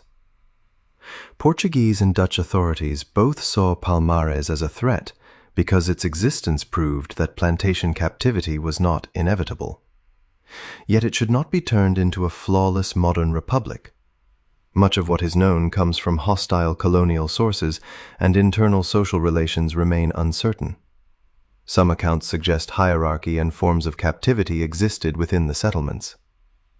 What is clear is that Palmares survived repeated military expeditions and became a rival center of power.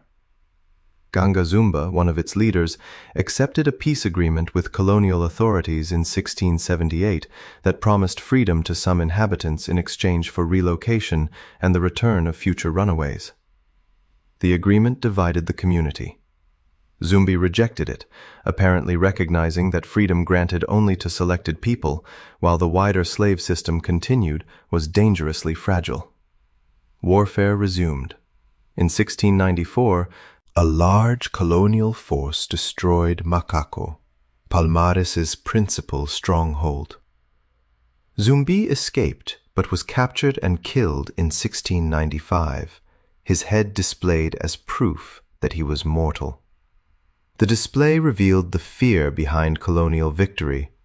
Authorities understood that the idea represented by Palmares could survive the destruction of the place itself. The trade reshaped Africa as deeply as it shaped Brazil. Some states grew stronger by controlling routes and acquiring imported weapons. Others fractured under raiding, succession struggles, and demographic loss. Effects differed across regions and changed over time, so it would be misleading to describe an entire continent as simply emptied or destroyed. Yet, in heavily affected zones, insecurity became part of ordinary life, and the demand for captives could turn warfare from a political contest into a source of export revenue. Across the Atlantic, plantation wealth financed ports, churches, merchant houses, and royal taxes, allowing refinement in one place to rest upon terror in another. The Portuguese Empire carried crosses on its sails and spoke constantly of conversion, but its most profitable ocean was increasingly crossed by chained people. And even as this human traffic bound Africa to Brazil, another network was forming in the east, where merchants, missionaries, soldiers, and mixed families were creating Portuguese worlds that Lisbon could influence but never completely control. By the middle of the 16th century, the Portuguese presence in Asia no longer looked like a temporary line of warships waiting to return home. In Goa, Malacca, Cochin, Hormuz, and smaller settlements scattered between East Africa and the Moluccas, men who had arrived as soldiers or sailors became householders, merchants, officials, and fathers. Many never saw Portugal again. They were known broadly as casados, married settlers whose interests did not always match the crown's. A royal official might want trade routed through a licensed monopoly, while a casado could profit more by quietly sending textiles, spices, horses, or precious stones through private partners. The result was an empire whose official map concealed a second, less visible structure: webs of credit, marriage, friendship, smuggling, language, and local protection that Lisbon could use but never fully command. Goa stood at the center of this world. In 1530, it formally replaced Cochin as the capital of the Estado da India, and its harbor filled with vessels from the Red Sea, Gujarat, the Malabar coast, Southeast Asia, and occasionally Europe.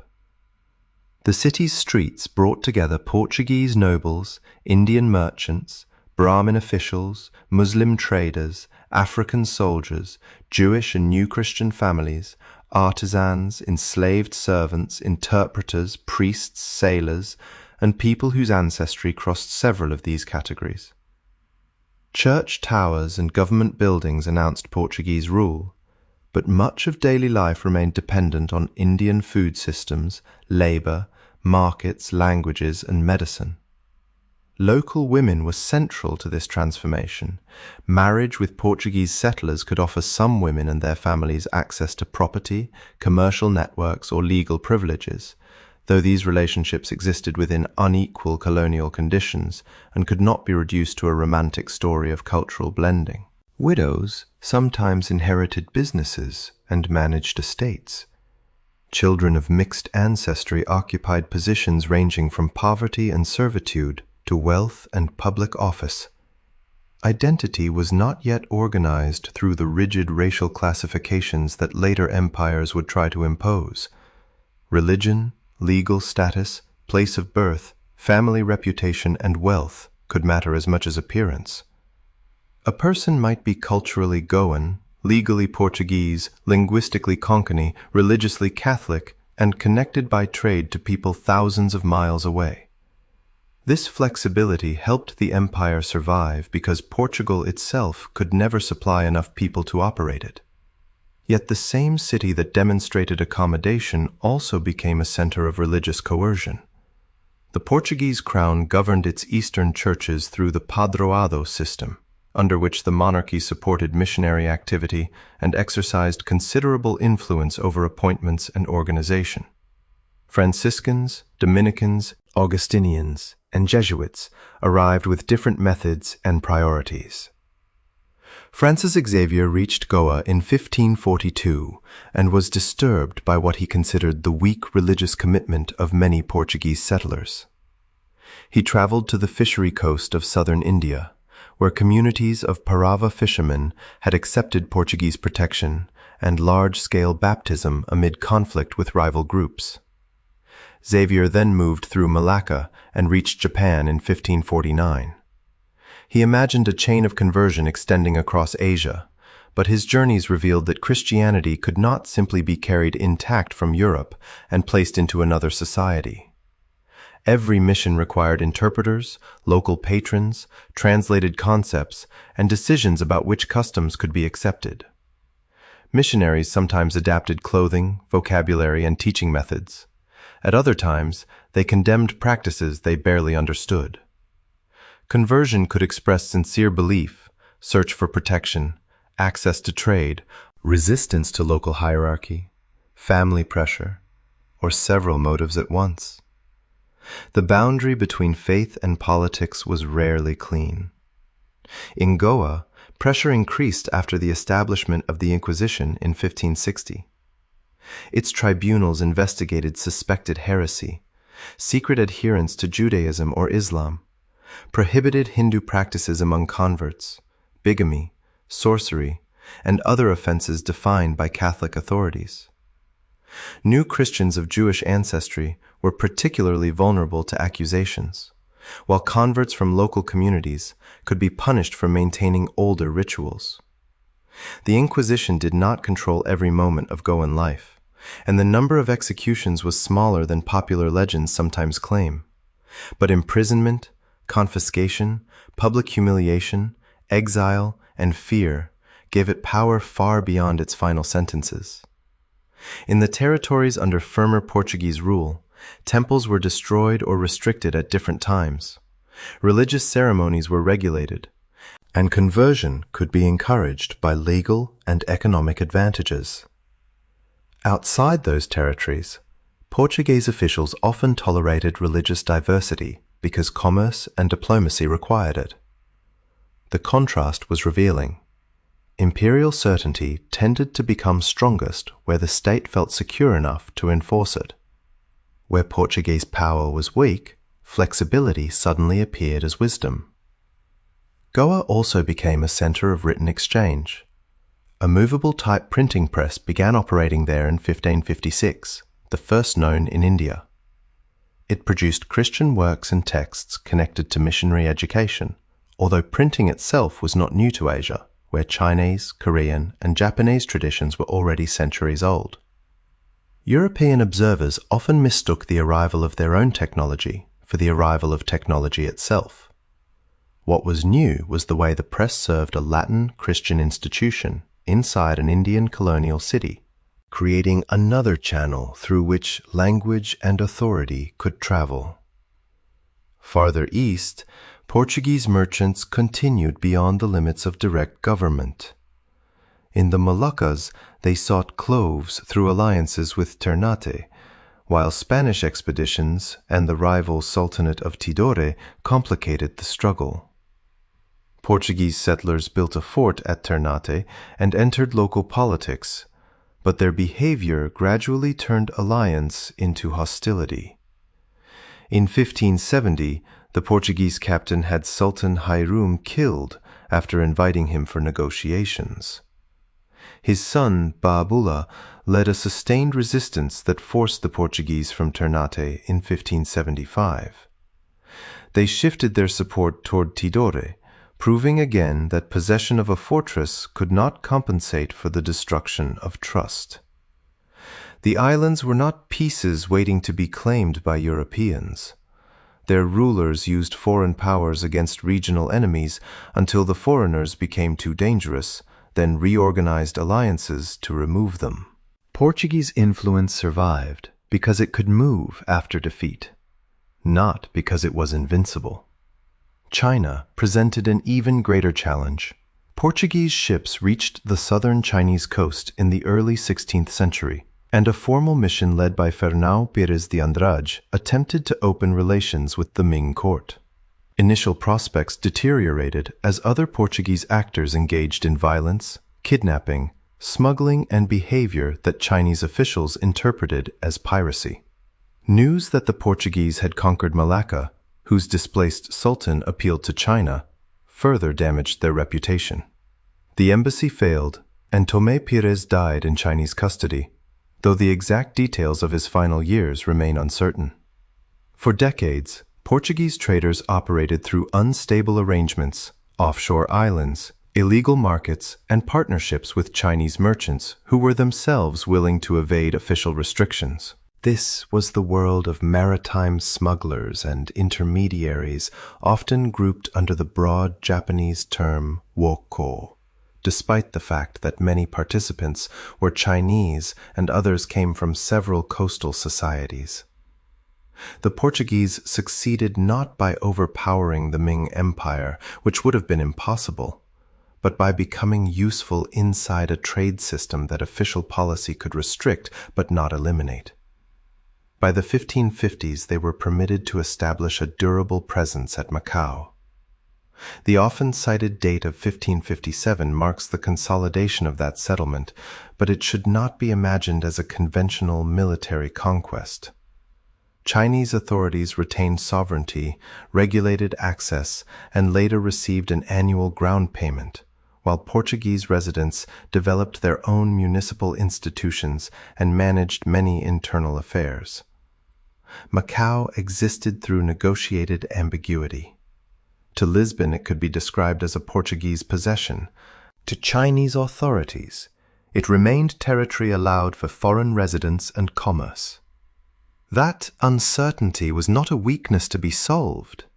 It was the condition that made the settlement possible. Macau's value came from its position between China and Japan. Direct Sino-Japanese trade faced official restrictions, while Japanese demand for Chinese silk and Chinese interest in Japanese silver remained strong.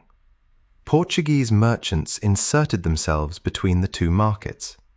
Large ships sailed from Macau carrying silk, porcelain, and other goods to Japan, returning with silver that could purchase more Chinese products. The profits were enormous when voyages succeeded, but storms, pirates, political changes, and competition could erase fortunes in a season. Portuguese mariners had reached Japan in 1543, traditionally associated with a landing on Tanegashima, though details of the first arrival remain uncertain. The firearms they carried attracted immediate attention. Japanese smiths studied the arquebus, reproduced it, and adapted production rapidly. The weapon's spread did not single-handedly transform Japanese warfare, which was already changing during the Sengoku period, but massed firearms became increasingly important in battles among rival lords. The encounter showed how little control Europeans had over the consequences of the objects they introduced. A gun copied in Japan no longer belonged to Portuguese power. It became Japanese technology used for Japanese goals. Missionaries followed the merchants. Xavier's first efforts opened a Christian mission that expanded during the second half of the century. Some daimyo accepted baptism sincerely. Others saw commercial and political advantages in closer relations with Portuguese traders. In 1571, Nagasaki developed as a major port for overseas commerce under the patronage of the Christian lord Omura Sumitada. He later transferred authority over the town to the Jesuits, but Nagasaki was never simply a Portuguese colony. The Jesuit role itself alarmed Japan's emerging unifiers, and Toyotomi Hideyoshi reclaimed direct control in 1587 while ordering missionaries to leave, an order enforced unevenly at first. The execution of 26 Christians at Nagasaki in 1597 signaled that tolerance could turn into persecution. Trade continued because Japanese silver and Chinese silk remained too valuable to abandon, but the alliance between commerce and conversion was becoming dangerous. Across these routes, Portuguese became a practical language of maritime exchange in many ports, spoken imperfectly and reshaped into local creoles. Words moved with goods. The Japanese word pan, for bread, came from Portuguese pau, while Portuguese and Asian vocabularies absorbed terms from one another. American crops transported through imperial networks, including corn, cassava, peanuts, sweet potatoes, and chili peppers, entered African and Asian food systems, though their roots were complex and not controlled by Portugal alone. New ingredients could transform agriculture more deeply than a fortress transformed a coastline. Music, clothing, architecture, religious art, and cooking developed hybrid forms that belonged fully to no single origin. These exchanges were creative, but they were not innocent. The same ships carried enslaved Africans to India, Asian captives between ports, missionaries seeking souls, soldiers seeking advantage, and merchants seeking profit. Cultural mixture occurred inside unequal relations, yet the people living within those relations made cultures that exceeded imperial intentions. By the late 16th century, the Portuguese Empire in Asia was therefore both smaller and larger than it appeared. It was smaller because the crown controlled little territory beyond selected ports and surrounding districts. It was larger because Portuguese-speaking communities, Catholic networks, mixed families, private merchants, and smugglers operated far beyond official borders. Lisbon claimed to direct them, but many survived by ignoring Lisbon whenever necessary. That loose structure gave the empire resilience, yet it also made every outpost dependent on local alliances that could fail. Then, in 1578, a young Portuguese king disappeared in a disastrous battle in Morocco without leaving an heir. The succession crisis that followed would place Portugal under the same monarch as Spain, and turn its scattered Asian communities into targets in a war they had not chosen. On August 4, 1578, King Sebastian of Portugal rode into battle on the plains near Alcácer Quibir in Morocco and disappeared inside a disaster. He was 24, unmarried, intensely committed to crusading warfare, and determined to place a friendly claimant on the Moroccan throne. His expedition included Portuguese nobles, foreign mercenaries, clergy, servants, and much of the kingdom's military elite. Opposing them was a larger Moroccan army under Sultan Abd al-Malik, who was gravely ill but commanded an experienced force. The battle lasted only a few hours. Abd al-Malik died, possibly from illness during the fighting, while both rival Moroccan claimant Muhammad al-Mutawakkil and Sebastião were also killed, giving the event its name, the Battle of the Three Kings. The Portuguese army collapsed, thousands died or were captured, and ransom payments for surviving nobles placed further pressure on the kingdom. A body believed to be Sebastião's was recovered, yet uncertainty surrounding his final moments allowed a powerful legend to grow. Some Portuguese refused to believe he was dead.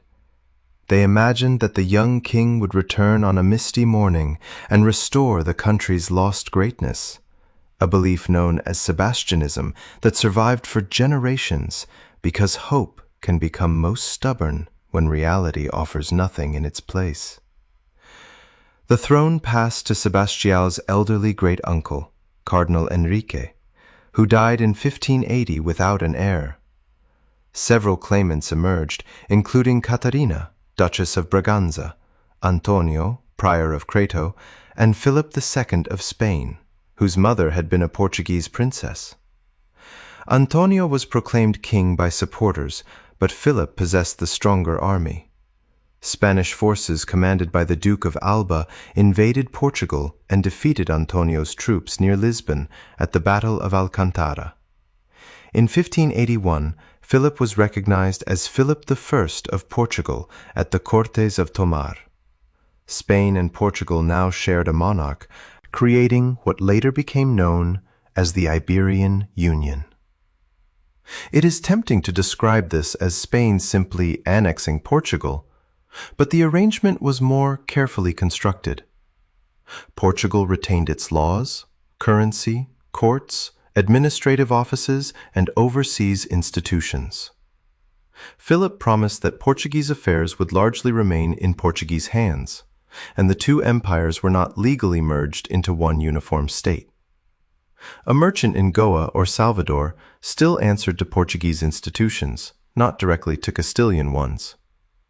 Yet the distinction became less comforting when enemies looked at the map.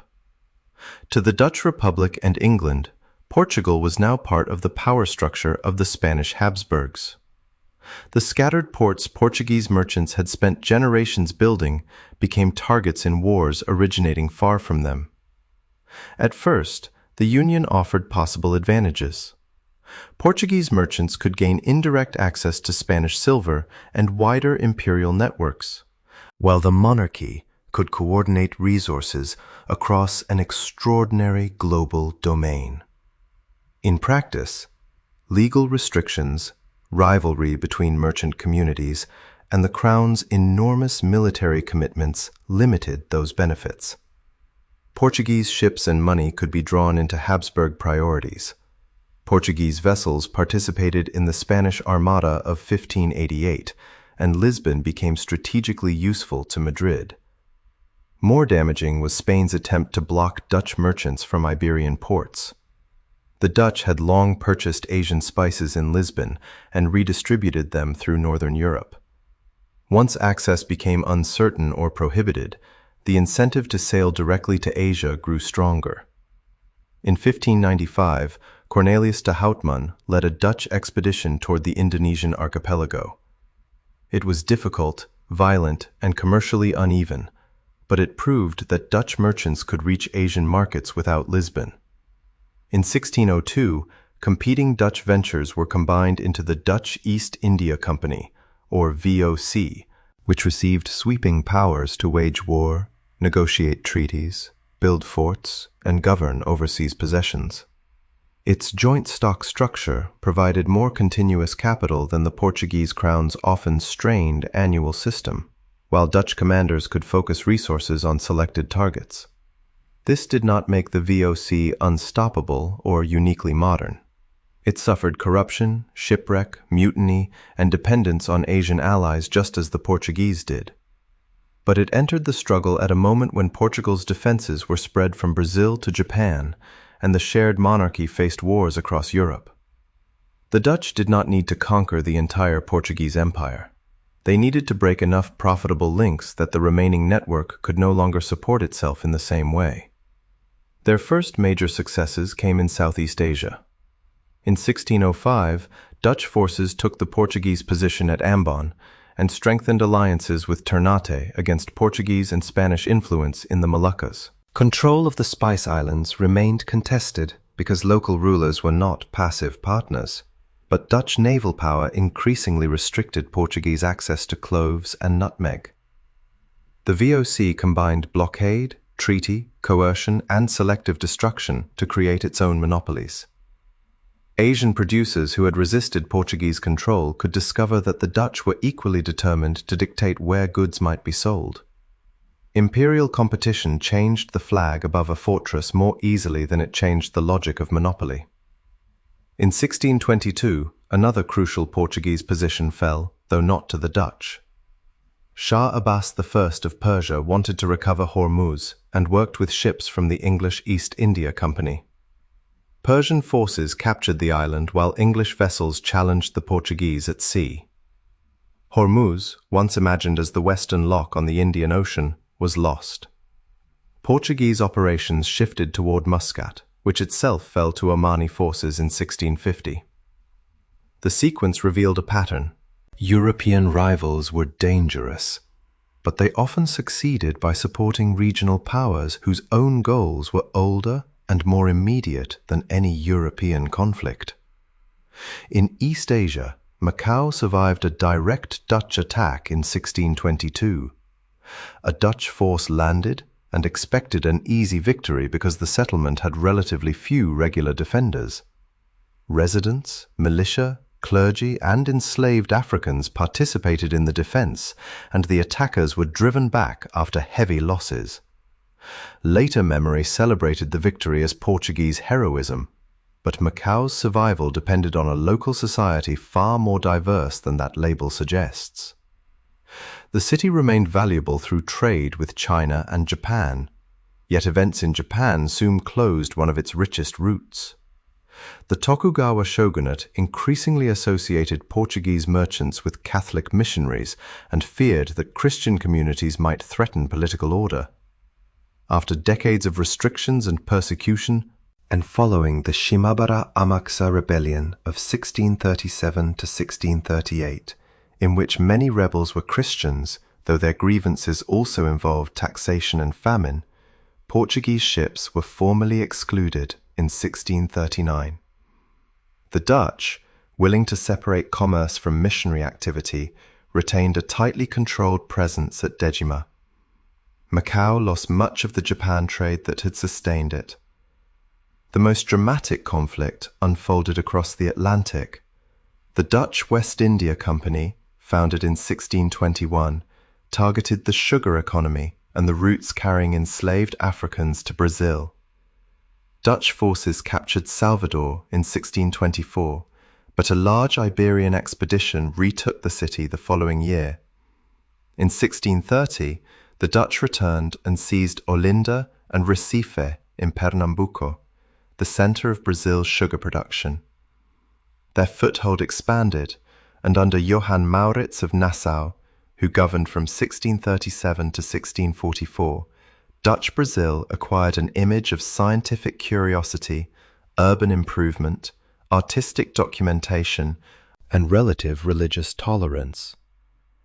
Painters and naturalists recorded landscapes, plants, animals, and people with a detail rare in surviving images of colonial Brazil. Jewish communities found greater space for worship than under Portuguese rule, and Recife became home to the first known synagogue in the Americas. Yet this more open environment existed inside a colonial system still built on conquest, plantation labor, and slavery. The Dutch did not challenge the foundation of the sugar economy. They tried to control it more efficiently. When the West India Company seized Luanda and parts of Angola in 1641, its purpose included securing the supply of enslaved labor needed by Brazilian plantations. The elegant paintings of Dutch Brazil and the crowded holds of slave ships belonged to the same commercial project. While these wars spread overseas, Portugal itself rebelled against Habsburg rule. On December 1, 1640, Portuguese conspirators overthrew the representatives of Philip IV, and the Duke of Braganza became King João IV. Spain, already burdened by conflict elsewhere, could not immediately crush the revolt, but Portuguese independence was not secure. The Restoration War continued until Spain formally recognized the Braganza monarchy in 1668. Overseas officials and settlers had to choose sides, though in many places their decision depended less on dynastic loyalty than on which government could protect trade. The Restoration separated Portugal's war from Spain's, but it did not return lost ports or end Dutch attacks. In Brazil, resentment against Dutch creditors, taxation, and company rule contributed to a Portuguese-Brazilian uprising beginning in 1645.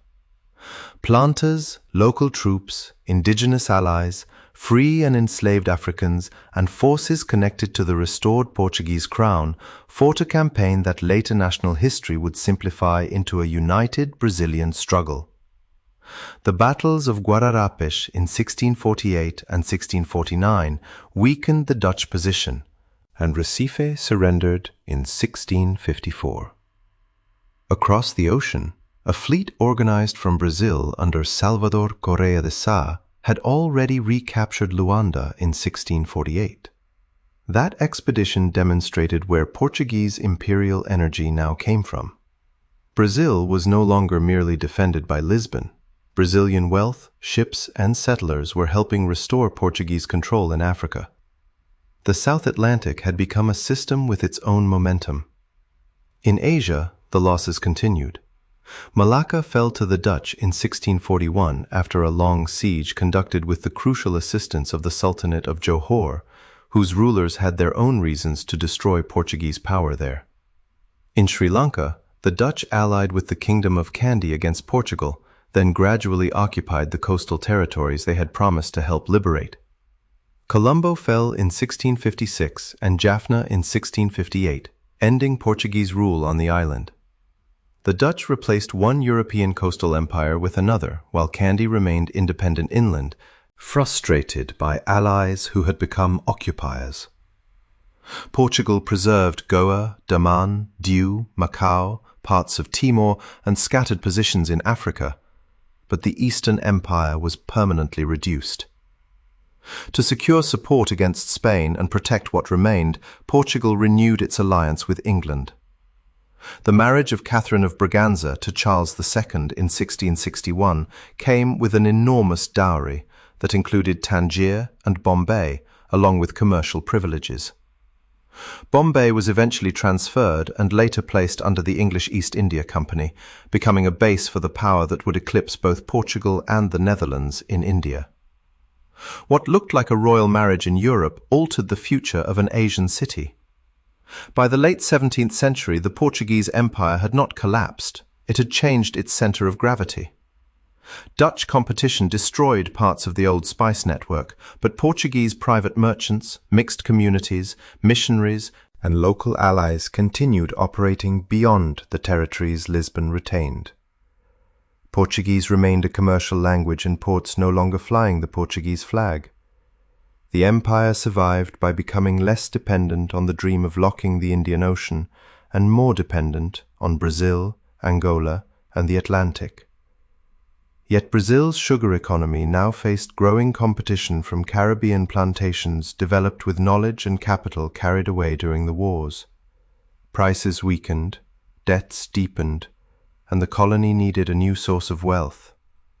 Then, in the rugged interior beyond the coastal plantations, explorers began finding traces of gold. What the Portuguese had searched for across Africa and Asia was about to emerge from the ground beneath Brazil itself. In the final years of the 17th century, reports began moving out of Brazil's interior that sounded like the answer to a Portuguese dream more than 200 years old. Gold had been found in the mountainous region that would become Minas Gerais. The discoveries were not the work of one heroic explorer at one dramatic location. They emerged through several expeditions, uncertain claims, and later stories shaped by families competing for credit. Paulistas who had spent generations moving inland in search of captives, routes, and minerals recognized flakes and deposits in streams running through the highlands. Once samples reached officials and merchants, secrecy became impossible. The news pulled people away from coastal plantations, towns, and even Portugal itself. Miners, traders, craftsmen, priests, officials, fortune seekers, fugitives, and enslaved laborers moved along rough trails toward valleys where food was scarce, prices were extreme, and a single productive stream might turn an unknown man into a temporary lord. Temporary was the important word. Alluvial gold could be gathered from riverbeds with pans, wooden channels, and diverted water, but easy deposits declined quickly, forcing miners to dig deeper, move farther, and invest more labor. Enslaved Africans performed much of that labor, and some brought mining knowledge from gold-producing regions of West Africa.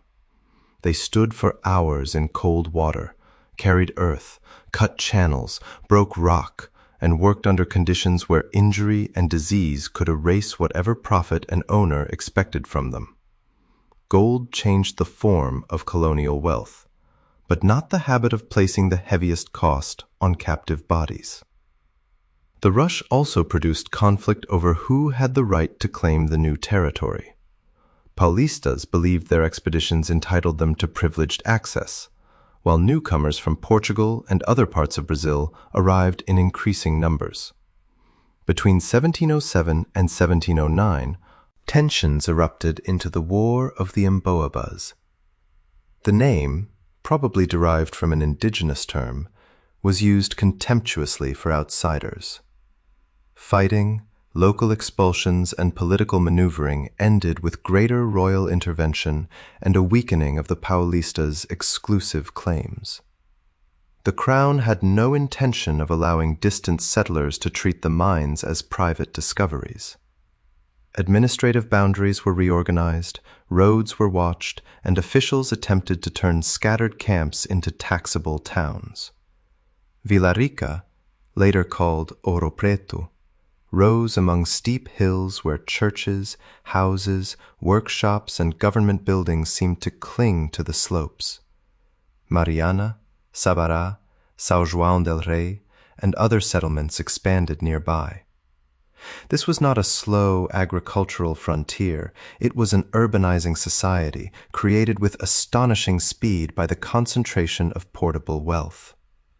The crown demanded its share through the quinto, theoretically 1/5 of the gold produced, although methods of collection changed over time. Foundry houses melted gold dust into marked bars after taxes were deducted, and carrying unprocessed gold could become illegal. Smuggling followed every regulation. Gold was hidden in clothing, luggage, food, religious objects, and routes that avoided official checkpoints, though some of the most colorful tales were probably embellished later. The state responded with inspections, quotas, and the threat of a derrama, a forced collection imposed when expected tax totals were not met. The deeper logic was simple. Lisbon regarded underground wealth as royal property, while miners believed the risks and labor entitled them to conceal as much as they could. Diamonds discovered in the 1720s near what became Diamantina brought even tighter control. The Crown created a restricted diamond district and experimented with monopoly contracts and direct administration because an easily concealed stone could cross an ocean inside a pocket. Brazil's center of gravity shifted southward. Rio de Janeiro became the principal port for supplying the mining region and exporting its treasure, and in 1763 it replaced Salvador as the colonial capital. Roads linked the interior to the coast, mule trains carried food and tools uphill, and gold moved downhill under guard. Cattle ranching expanded to supply meat and transport. Southern regions grew in strategic importance as Portugal and Spain competed over uncertain frontiers. The old line of Tordesillas had become almost meaningless because Portuguese-speaking settlers occupied territories far west of it. The Treaty of Madrid in 1750 attempted to recognize possession on the ground, exchanging claims and redrawing borders through the principle that territory should generally belong to the power actually occupying it. Maps, however, could not calmly rearrange communities. In the south, the proposed transfer of Jesuit mission territories led Guarani inhabitants to resist relocation, contributing to the Guarani War of the 1750s. Spanish and Portuguese forces defeated them, revealing again that European agreements treated inhabited land as if it were empty space awaiting signatures. Gold transformed architecture and religious life, as well as borders. Wealthy brotherhoods and patrons funded churches covered in carved wood and gilded decoration, while artisans of African, mixed, indigenous, and European ancestry created a distinct Brazilian Baroque. Antonio Francisco Lisboa, known as Aleijadinho, became the most famous sculptor associated with this world, though the exact details of his illness and even parts of his biography remain debated. Manuel da Costa Ataíde painted saints and angels with features that reflected Brazil's mixed society more closely than many European models did. Religious brotherhoods organized by race, status, or occupation gave free and enslaved people spaces for mutual aid, burial, worship, and social recognition. Yet gold leaf shining above an altar could come from mines worked by enslaved hands, and a church expressing local creativity could also display the wealth of men who owned other human beings. Mining towns offered more varied work than isolated plantations, allowing enslaved people to serve as porters, craftspeople, vendors, musicians, domestic workers, and hired laborers. Some retained a portion of earnings and eventually purchased freedom. Women active in urban markets could become especially important in building savings and community networks. Brazil therefore developed a large population of free people of color alongside the enslaved majority in many districts. Mobility existed, but it remained uncertain and unequal. Individual freedom did not challenge a system that continuously imported new captives to replace those who died or were sold elsewhere. The gold crossing the Atlantic enriched the Portuguese crown, financed religious monuments and royal display under João V, and helped pay for imported goods. But it did not remain in Portugal. The kingdom purchased large quantities of manufactured products, especially from Britain, and trade imbalances carried much Brazilian gold onward into British and wider European financial systems. The Methuen Treaty of 1703, which gave Portuguese wine favorable access to England while opening Portugal to English woolens, became a symbol of this dependence, although the economic relationship was more complex than a single treaty. Portugal possessed the mines, yet a significant portion of their wealth strengthened merchants, manufacturers, and banks elsewhere. Empire could make a monarchy richer while leaving its economy dependent. That vulnerability became visible in 1755 when an earthquake, fires, and tsunami devastated Lisbon. Tens of thousands may have died, though estimates vary widely, and much of the royal capital was destroyed on All Saints' Day.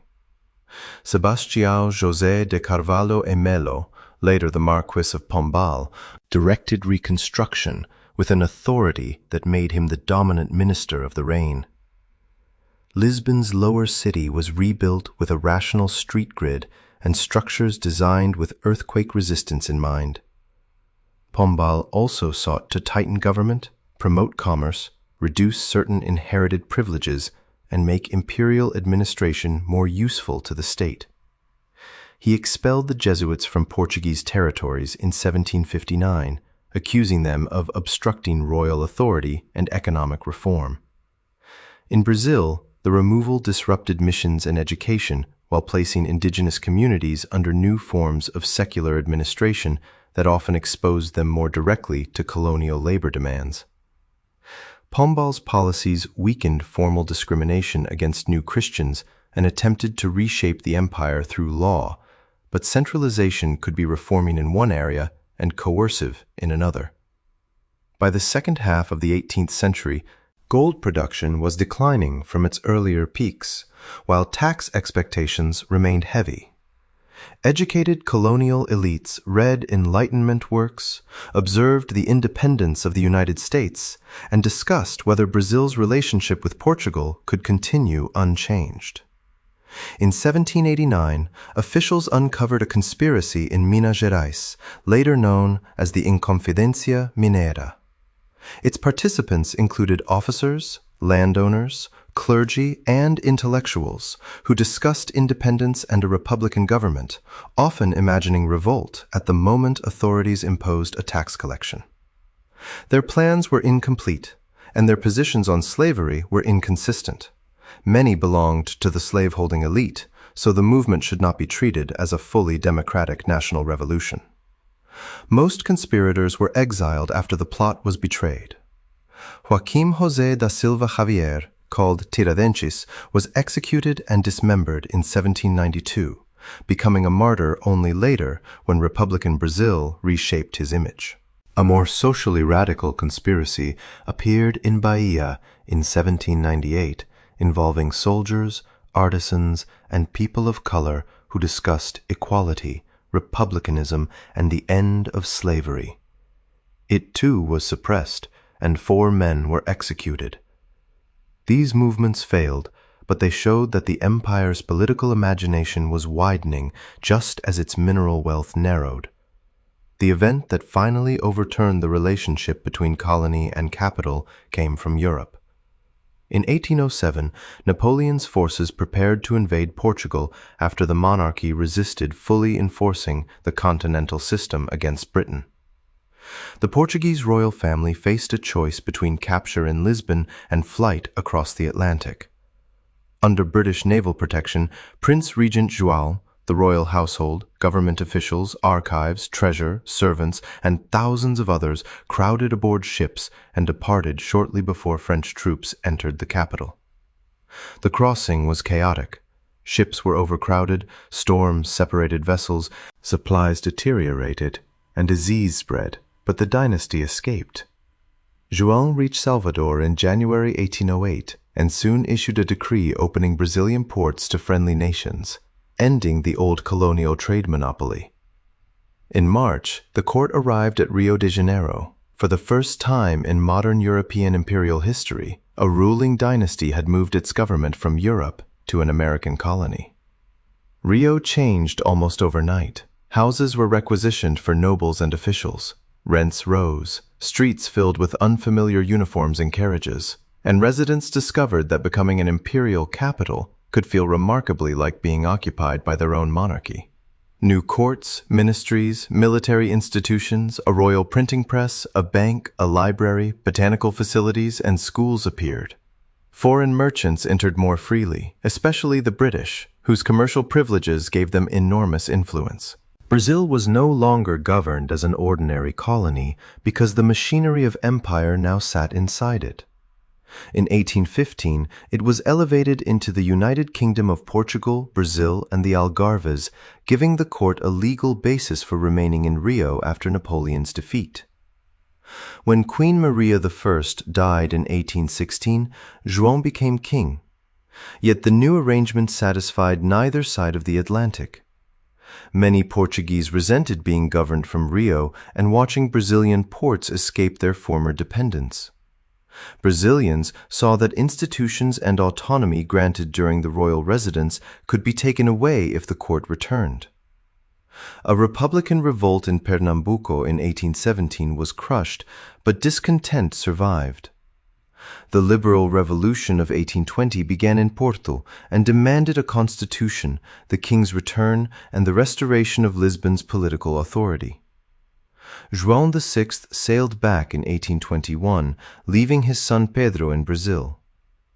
The Portuguese Cortes tried to reduce Brazil's autonomy and ordered Pedro to return. He refused. Supported by figures including José Bonifacio and by his wife Leopoldina, who played an important political role during the crisis, Pedro moved toward separation. On September 7, 1822, he declared independence and later became Emperor Pedro I. The famous scene beside the Ipiranga stream would be transformed by later art into a perfect, heroic moment. But independence was a process, not a single shout. Fighting continued in Bahia, Maranhão, Pará, and other regions where Portuguese forces resisted. Brazil's new government relied on local troops, foreign officers, and naval power to secure control.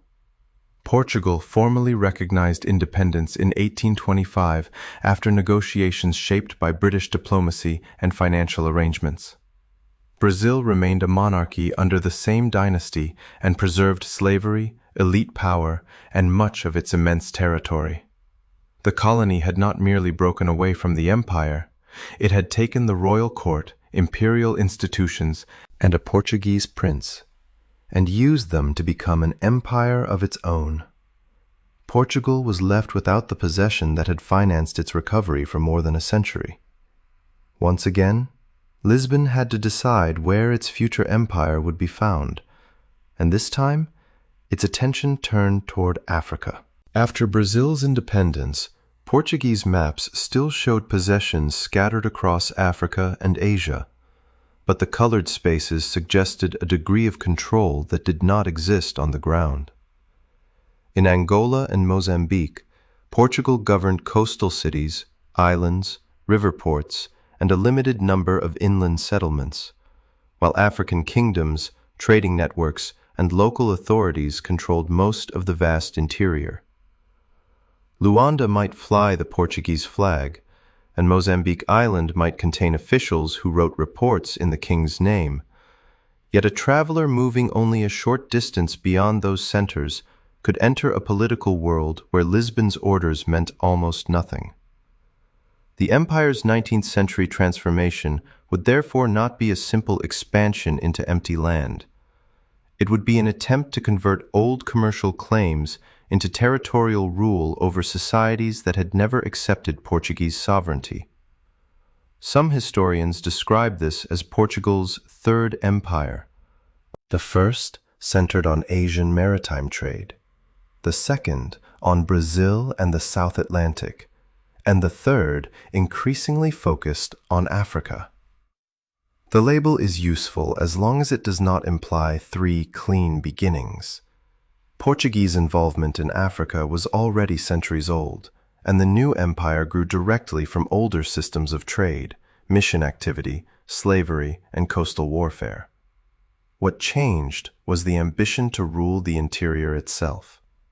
Portugal began this project from a position of weakness. The loss of Brazil damaged trade and prestige, while civil conflict between liberals and absolutists consumed the kingdom from the late 1820s into the 1830s. Governments changed, finances remained fragile, and the state often lacked the ships, soldiers, and administrators needed to enforce its claims overseas. British influence was unavoidable. Britain was Portugal's oldest ally and an essential protector, but it was also a commercial power capable of forcing policy on a weaker partner. This tension became especially visible in the campaign against the Atlantic slave trade. Portuguese merchants and colonial officials had profited from the traffic for generations, and Brazilian demand remained powerful even after political separation. Treaties with Britain restricted the trade in stages, and in 1836, the Portuguese government issued a decree abolishing slave trading throughout its possessions. The law looked decisive on paper. On the African coast, enforcement was inconsistent. Officials could be bribed, ships changed flags or documents, and captives continued moving through hidden ports and established networks. Legal abolition did not instantly destroy a profitable system. It pushed portions of that system underground. Slavery within Portuguese colonies also ended gradually through a series of measures, culminating in an 1869 decree of abolition. Even then, many formerly enslaved people were placed under transitional labor obligations that continued into the 1870s. The wording changed before the underlying demand for controlled labor disappeared. Colonial authorities and employers increasingly relied on contracts, taxes, pass requirements, compulsory recruitment, and legal categories that could force Africans to work while allowing Portugal to claim slavery had ended. This was not slavery in every technical legal sense, but for people compelled to labor under threat, the distinction could feel thin. The 19th century empire learned to replace ownership of a person with control over that person's movement, taxes, and access to land. Meanwhile, European interest in Africa accelerated. Explorers, missionaries, merchants, and military officers produced maps that transformed rivers and routes into possible imperial corridors. Portuguese travelers such as Silva Porto, Serpa Pinto, Hermenegildo Capello, and Roberto Ivens crossed sections of the interior and gathered geographic information, often relying on African guides, porters, interpreters, and rulers whose contributions disappeared behind European names in published accounts. These journeys were celebrated in Lisbon as proof of historic rights. Portugal argued that centuries of coastal presence entitled it to large territories stretching deep inland.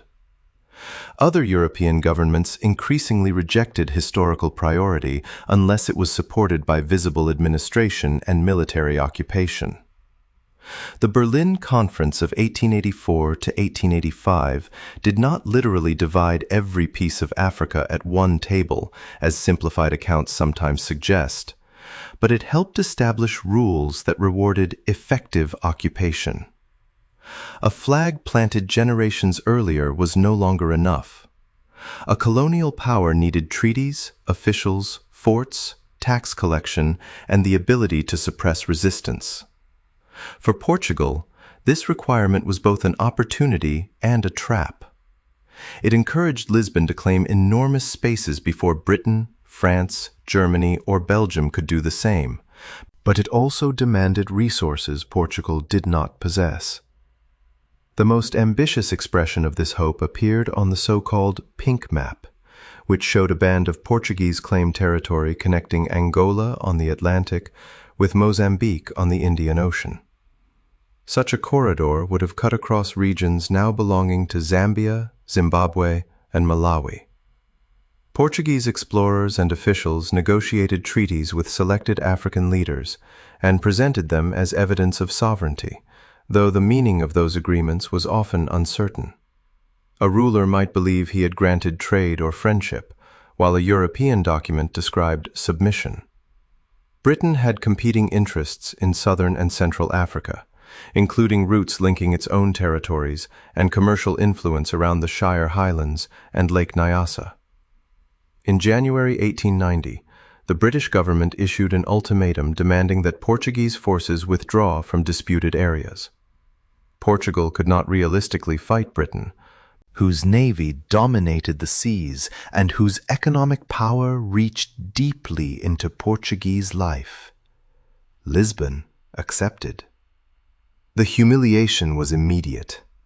Crowds protested, British goods were attacked or boycotted, and the monarchy was accused of surrendering national honor. The patriotic song A Portuguesa, later adopted as the national anthem, emerged from this atmosphere of anger. The crisis revealed how imperial fantasy could shape domestic politics. Most Portuguese citizens would never see the claimed corridor, yet the forced retreat became evidence that their country had fallen from greatness. The Pink Map had promised continuity between two oceans. The ultimatum exposed the distance between lines on paper and power in reality. Portugal responded by intensifying occupation within the boundaries it could still defend. In Mozambique, the colonial state confronted the Gaza Empire, a powerful southern African kingdom ruled in the late 19th century by Gungunana. Portuguese accounts depicted him as a rebellious subject, but that description assumed the very sovereignty in dispute. From Gungunana's perspective, he was an independent ruler maneuvering among Portuguese officials, British interests, regional rivals, and internal pressures.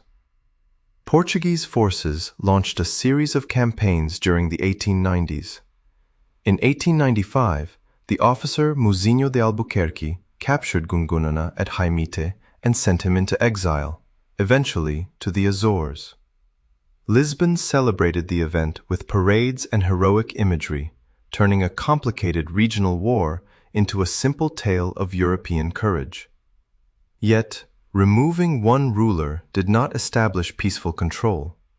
Resistance, military expeditions, and coercive administration continued. In Angola, Portuguese authority also advanced unevenly through war, alliance, and the manipulation of rivalries. The Ovimbundu kingdoms of the Central Highlands had built important caravan networks, while other societies in the north and south defended their independence. The Bailundo Revolt of 1902 challenged Portuguese expansion and commercial abuses in the highlands. Farther south, campaigns against African states continued into the 20th century. Control arrived district by district, and sometimes only after repeated expeditions. Even then, a government post on a map did not mean officials understood or fully governed the communities around it.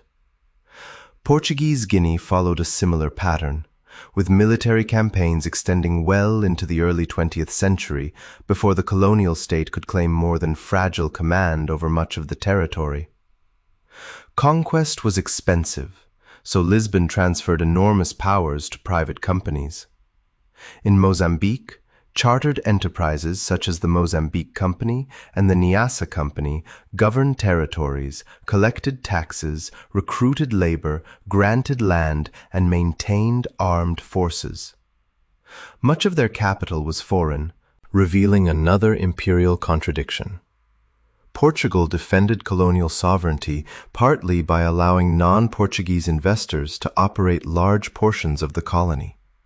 Railroads and ports were built, but their routes often served mines, plantations, and neighboring British territories rather than creating balanced local development. African men were recruited or compelled to work in South African mines and Rhodesian enterprises, while taxes payable in money forced households into wage labor. Colonial reports could describe this as participation in a modern economy. From the village, it often looked like a system designed to make remaining at home impossible. On São Tomé and Príncipe, cocoa plantations became among the most productive in the world by the early 20th century. Their prosperity depended heavily on workers brought from Angola and other African territories under contracts many could not freely refuse or escape. Recruiters used deception, debt, coercion, and connections with colonial authorities. Workers were called serviçais rather than slaves, but reports of poor conditions, physical punishment, withheld wages, and failure to repatriate laborers led critics to describe the system as slavery under another name. British journalist Henry Nevinson publicized these abuses after traveling to the region, and British chocolate manufacturers eventually faced pressure to stop purchasing cocoa from the islands. Colonial authorities defended the contracts as legal and reformable, showing how legality could become a shield against the reality of coercion. Cape Verde presented another side of the empire. Its people endured recurrent drought and famine, and colonial responses were often inadequate. Emigration became a survival strategy, creating communities across the Atlantic. The islands supplied sailors, workers, intermediaries, and educated officials to other Portuguese territories. Yet their importance to imperial administration did not guarantee protection from hunger. Throughout the African possessions, mission schools and colonial education created small groups able to work within Portuguese institutions, but access remained severely limited. Roads, telegraphs, clinics, and ports did appear, though they were distributed unevenly and usually designed first to secure rule, labor, and exports. The claim that conquest brought development cannot be evaluated without asking who planned that development, who paid for it, and whose movement it served. In 1910, the Portuguese monarchy fell and a republic was proclaimed. The British ultimatum, financial instability, political violence, and the assassination of King Carlos and his heir in 1908 had all weakened the old regime. Republicans promised renewal and criticized monarchical failure, yet they did not abandon the empire. Many believed colonies were essential to national survival and proof that Portugal remained a world power.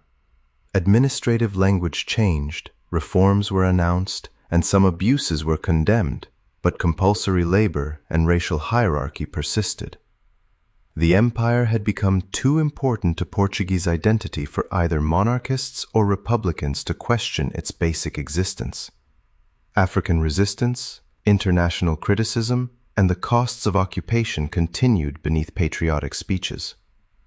By the 1920s, political instability in Portugal encouraged another belief, that only a strong central government could restore order at home and make the colonies profitable abroad.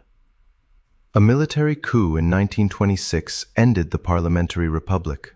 From the new dictatorship would emerge Antonio de Oliveira Salazar, a leader who would insist that Angola, Mozambique, Guinea, and the other colonies were not possessions that Portugal might someday release, but permanent parts of the nation itself. That claim would turn the Third Empire from an uncertain territorial project into a political obsession, and eventually force Portugal into wars it could neither decisively win nor willingly end. The man who would fight Portugal's last imperial wars did not look like a conqueror.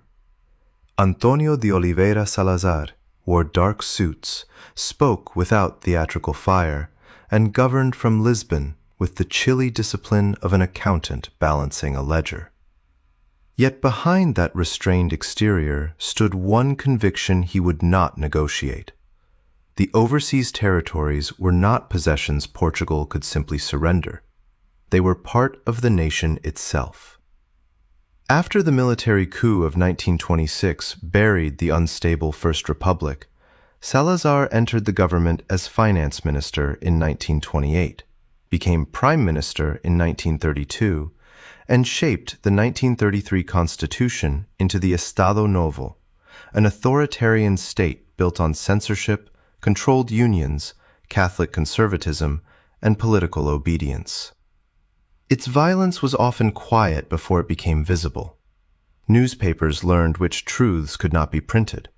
Opponents learned the reach of the political police, first the PVDE and later the PIDE. Elections survived largely as rituals whose outcomes could not seriously threaten the regime. Across Africa, the same obsession with order took a harsher form. The Colonial Act of 1930 tightened Lisbon's grip and framed empire as a historic mission, while the indigenous statute divided most Africans from the small category officially considered civilized or assimilated. The law did more than classify people. It made inequality administrative, regulating movement, taxation, labor, and access to rights. Forced labor had acquired new legal names and restrictions, but systems such as Chibalo in Mozambique continued to coerce Africans into plantations, roads, ports, and colonial projects. This was the hidden machinery beneath Salazar's picture of a timeless, harmonious empire. Paperwork on the surface, compulsion underneath. During the Second World War, Portugal remained officially neutral, maneuvering between Britain, Germany, and the survival of the regime, though in 1943, it allowed the Allies to use bases in the Azores.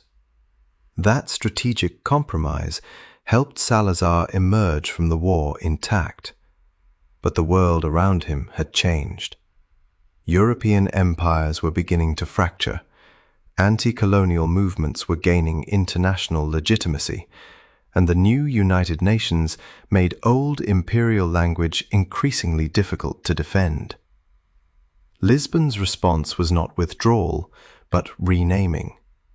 In 1951, the colonies became overseas provinces, allowing the government to claim that Portugal possessed no empire to decolonize, only a single pluricontinental country stretching from Europe into Africa and Asia. The Estado Novo turned that complicated theory into political armor. Portuguese rule, it insisted, was more humane and less racial than other colonial systems. Centuries of intermarriage and cultural exchange were real, but they did not erase the color lines embedded in wages, schooling, law, land, and power. The most revealing question was not whether mixing had occurred. It was who retained authority when it did. In the 1950s and 1960s, Angola and Mozambique experienced expanding cities, new dams, roads, industries, and a growing influx of settlers from Portugal. Modernization was accelerating expectations at the exact moment Lisbon refused political change, creating the pressure that would tear the system open. The first spectacular rupture came not in Africa, but in India. After Indian nationalists took Dadra and Nagar Haveli in 1954, Prime Minister Jawaharlal Nehru continued demanding the transfer of Goa, Daman, and Diu. Salazar refused even to describe them as colonies. In December 1961, Indian forces crossed into the enclaves in Operation Vijay, overwhelming the Portuguese defences in roughly a day and a half. Lisbon had ordered resistance, but Governor-General Manuel Antonio Vassallo e Silva surrendered rather than sacrifice his men and expose Goa to pointless destruction. Salazar treated that decision not as prudence, but disgrace. punishing the officer who had recognized what ideology could not. A territory may be called inseparable, yet still be indefensible. Portugal would not formally recognize Indian sovereignty until after the dictatorship fell. By then, however, Africa was already burning. On February 4, 1961, insurgents attacked prisons and police targets in Luanda, an event later claimed as the opening of Angola's armed struggle. On March 15, fighters associated with the UPA swept through the north, killing Portuguese settlers as well as African workers and families in scenes that terrified the colonial population. Portuguese forces, settlers, and auxiliaries answered with reprisals on a far greater scale, and the death toll remains contested because propaganda, chaotic flight, and incomplete records obscured the full accounting. What is not in doubt is the speed with which fear became a weapon. Villages emptied, racial suspicion hardened, and hundreds of thousands were uprooted or driven across borders. Lisbon rushed troops to Angola under the slogan, "Quickly and in force." Salazar abolished the indigenous statute that year and formally dismantled major structures of compulsory labor, but reform arriving behind soldiers looked less like liberation than emergency maintenance. The war did not remain one war for long. In Angola, the MPLA and FNLA fought Portuguese rule while also competing with one another. UNITA entered the struggle in 1966, adding another movement with its own regional base and foreign relationships. In Guinea, the PAIGC under Amilcar Cabral began sustained warfare in 1963 and built perhaps the most effective insurgency Portugal faced, combining armed action with political organization, schools, and administration in areas it influenced or controlled. In Mozambique, relationships Pitt's campaign in 1964, first in the north and then across a widening front. These movements shared the goal of independence, but they were not interchangeable branches of a single global rebellion.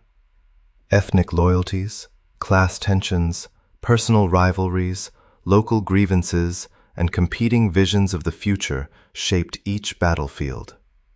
The Cold War magnified those divisions.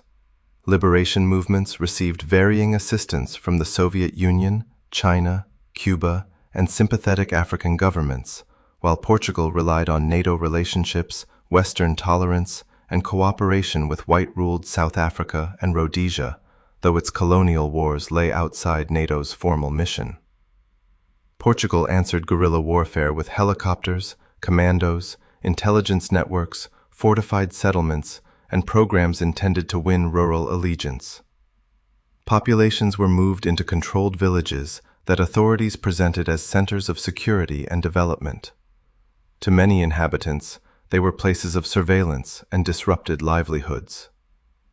The army recruited growing numbers of African soldiers, and by the final years, they formed a major share of Portuguese forces, complicating any simple image of Europeans fighting Africans.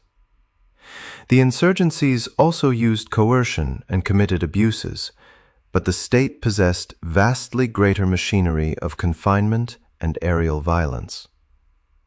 In December 1972, Portuguese troops killed civilians around Wiriamu in Mozambique. The precise number and chain of responsibility have been debated, but reporting on the massacre in 1973 shattered Lisbon's claims of a uniquely gentle colonialism. Still, the military picture was not a steady Portuguese collapse. In Angola, government forces held the cities and contained guerrillas in several regions. In Mozambique, they defended the main centers even as Frelimo extended the war. In Guinea, however, the PAIGC's organization, improved weapons, and control of much of the countryside made the situation increasingly dangerous. Portugal could continue fighting, which was exactly the trap.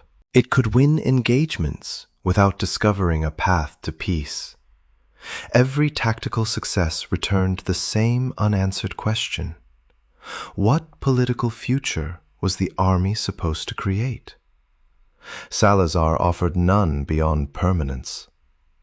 The wars consumed a huge portion of state spending, stretched across 3 distant theaters, and reached into nearly every Portuguese town through conscription.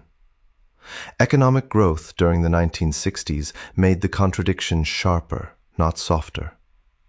Portugal was becoming more connected to modern Europe while sacrificing men and money to preserve a colonial order Europe was abandoning. When Salazar suffered a disabling stroke in 1968, Marcelo Caetano replaced him and briefly encouraged hopes of liberalization. The so-called Marcelist Spring loosened certain controls, but censorship and political policing endured, and on the decisive issue, Caetano remained imprisoned by the regime he inherited. Negotiation risked splitting the military, enraging settlers, and destroying the founding myth of the Estado Novo. Continuing the wars guaranteed that the pressure would keep rising. Frelimo survived the 1969 parcel bomb assassination of Eduardo Mondlane, whose full chain of responsibility remains disputed, and expanded under new leadership. The PAIGC survived the assassination of Cabral in 1973 and declared Guinea-Bissau independent, winning recognition from a growing number of states before Lisbon accepted reality. Even officers charged with preserving the empire began to see that battlefield adaptation could not repair political paralysis. General Antonio de Spínola, recently returned from commanding in Guinea, published Portugal and the Future in February 1974, arguing that no purely military solution existed.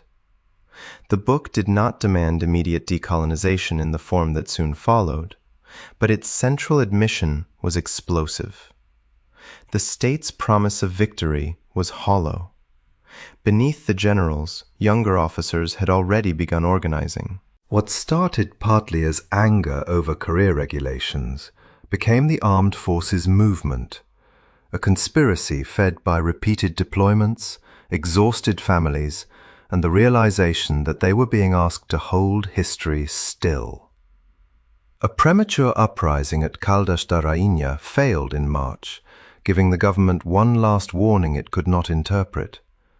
Then, late on April 24, a familiar love song, E Depois do Adeus, played on Portuguese radio. Hours later came Grandola Vila Morena, a band anthem of fraternity and equality. To ordinary listeners, they were songs in the darkness. To officers waiting beside maps, radios, and idling engines, they were commands. Military columns began moving toward Lisbon, instructed to seize the machinery of the dictatorship before dawn. The government still possessed police, loyal units, prisons, and weapons. No one could know whether the morning would bring surrender, civil war, or a massacre in the capital's streets. Soldiers had been told to keep civilians at home. But as the city awakened, the people of Lisbon were already opening their doors.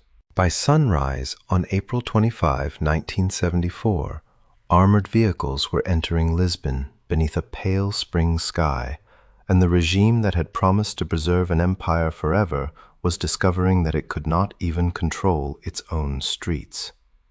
Captain Salgueiro Maia, a 30-year-old officer commanding troops from Santarém, moved toward the government quarter with a calm that concealed how uncertain everything remained. Loyalist forces still had heavier weapons, the political police remained armed, and one misunderstood order could have turned the capital into a battlefield. Yet when government troops confronted the rebels, many refused to fire. Some joined them. Others simply stepped aside, as if the dictatorship had survived for decades, partly because no one had tested how much genuine loyalty remained beneath its ceremonies and fear. Civilians ignored radio instructions to stay indoors and poured into the streets, surrounding soldiers with questions, food, cigarettes, and laughter that seemed almost reckless. According to the best-known account, restaurant worker Celeste Sierro began handing out red carnations left over from a cancelled anniversary celebration. One soldier placed a flower in the barrel of his rifle. Others followed, and an improvised gesture became the revolution's permanent image. The Carnation did not cause the uprising, and it could not erase the danger, but it gave the morning a language the old regime lacked. Weapons were visible, yet the crowd was imagining a future beyond them. Prime Minister Marcelo Caetano took refuge inside the Carmo barracks, where Maya's troops and thousands of civilians surrounded him. By evening, Caetano agreed to surrender power to General Antonio de Spinola, insisting that authority pass to a senior officer rather than collapse into what he feared would be rule by the street. The Estado Novo ended with astonishing speed. It was not entirely bloodless. At the Lisbon headquarters of the PIDE, agents fired into the crowd, killing 4 people and wounding others. A final burst of violence from an institution built to make opposition disappear quietly. But the civil war many had feared never arrived. Political prisoners walked out of jails, censorship offices closed, exiles began returning, and parties banned for generations emerged into daylight. Portugal had overthrown Europe's longest-lived authoritarian regime in less than a day.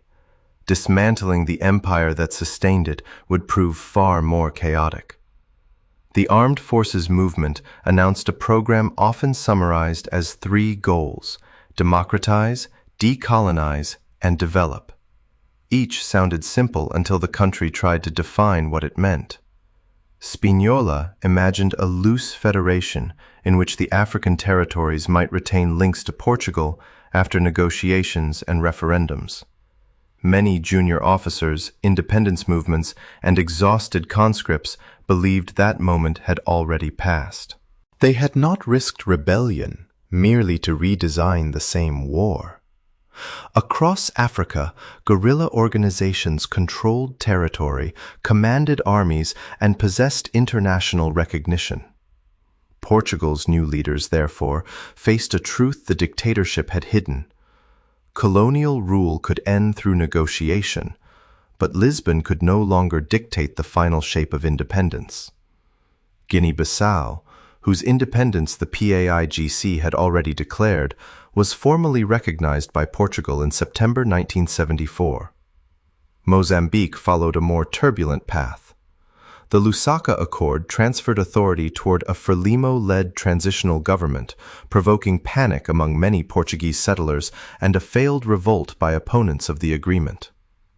Mozambique became independent on June 25, 1975, while Cape Verde and São Tomé and Príncipe achieved independence in July. Flags changed, national anthems changed, and streets acquired new names. But sovereignty arrived in countries whose economies, borders, schools, and bureaucracies had been designed for colonial priorities. Independence opened the future. It did not clear the ground on which that future had to be built. Nowhere was that more painfully visible than Angola. Portugal attempted to bring the MPLA, FNLA, and UNITA together through the Alvor Agreement in January 1975, creating a transitional framework intended to lead peacefully toward independence. The arrangement collapsed almost immediately because the movements distrusted one another, their armed forces remained separate, and outside powers saw Angola as a prize in the global Cold War. Fighting spread through Luanda and across the country. The Soviet Union and Cuba supported the MPLA, while the United States, Zaire, and apartheid South Africa aided its rivals in different ways and at different moments. These interventions intensified the war, but they did not invent its internal divisions, regional loyalties, competing leaderships, and incompatible political projects had developed long before foreign troops arrived. When Portugal's last High Commissioner departed in November 1975, there was no united government waiting to receive power. Agostinho Neto proclaimed independence in Luanda on behalf of the MPLA, while rival movements announced their own claims elsewhere. The colonial war had ended, yet an Angolan civil war was beginning, one that would last, with interruptions and shifting alliances, until 2002. For hundreds of thousands of people, decolonization was experienced not as a ceremony, but as a desperate journey. Portuguese settlers, mixed-race families, colonial employees, soldiers, and Africans associated with the former administration crowded airports and ports, often carrying little more than documents and hurriedly packed luggage. Between 1974 and 1976, roughly 500,000 or more arrived in Portugal from the African territories, though estimates vary depending on whom historians include. They became collectively known as retornados, or returnees, even when some had never lived in Europe and regarded Africa as their only home. The label compressed radically different lives into one word. Some had benefited from colonial privilege. Others were poor laborers or children with no control over the system into which they had been born. Their sudden arrival strained housing and employment, but it also transformed Portuguese society, bringing new businesses, habits, memories, and unresolved arguments about what had been lost and what should never have existed. Africans who had served in Portuguese units faced an even more dangerous reckoning. Some escaped with departing forces. Others were left behind and later imprisoned or killed as collaborators, particularly in Guinea-Bissau. The precise numbers and chains of responsibility remain debated, but their fate exposes one of decolonization's harshest truths. Empires recruit local people to defend them, then often vanish before deciding who will protect those people afterward. Portugal itself entered a revolution that continued long after the Carnations faded. During the period known as the PREC, workers occupied factories, rural laborers seized large estates, banks and major industries were nationalized, and rival factions inside the military struggled over whether the country would become a Western parliamentary democracy, a socialist revolutionary state, or something between the two. Governments rose and fell quickly. Spinola resigned in September 1974, then became associated with a failed right-wing coup attempt in March 1975. That summer, political rallies, bombings, newspaper battles, and military confrontations created a sense that the country might still fracture. A decisive military showdown on November 25, 1975, weakened the revolutionary left and opened the way toward constitutional democracy. The constitution adopted in 1976 carried the language of that upheaval while establishing competitive elections, civil liberties, and civilian government. A nation that had spent decades claiming its identity depended upon empire now had to build legitimacy without one. Yet two distant territories prevented the story from ending neatly in Africa. In Portuguese Timor, the collapse of colonial authority allowed local political movements to compete for power. After a brief civil conflict, Fretilin declared East Timor independent on November 28, 1975. Indonesia invaded 9 days later, arguing that it was preventing instability and communist expansion. The United Nations did not recognize the annexation, and the occupation brought warfare, displacement, famine, and death on a scale whose exact total remains disputed, but whose devastation is not. Portugal retained a legal and diplomatic role in the territory's unresolved status, but East Timorese resistance, Indonesian political change, and international pressure ultimately produced a United Nations-sponsored referendum in 1999. After voters overwhelmingly chose independence, pro-Indonesian militias unleashed widespread destruction before an international force intervened. East Timor finally became fully independent in 2002. Macau followed a quieter road. China was willing to leave the territory under Portuguese administration while negotiating the timing and terms of its return. A joint declaration signed in 1987 prepared the transfer, and at midnight on December 20, 1999, Portuguese rule ended there. If the overseas empire is conventionally dated from the capture of Ceuta in 1415 to the handover of Macau, it endured for 584 years, long enough to outlive dynasties, economic systems, and nearly every justification once offered for it. But an empire does not disappear when its final flag comes down. Its roads remain. Its languages remain.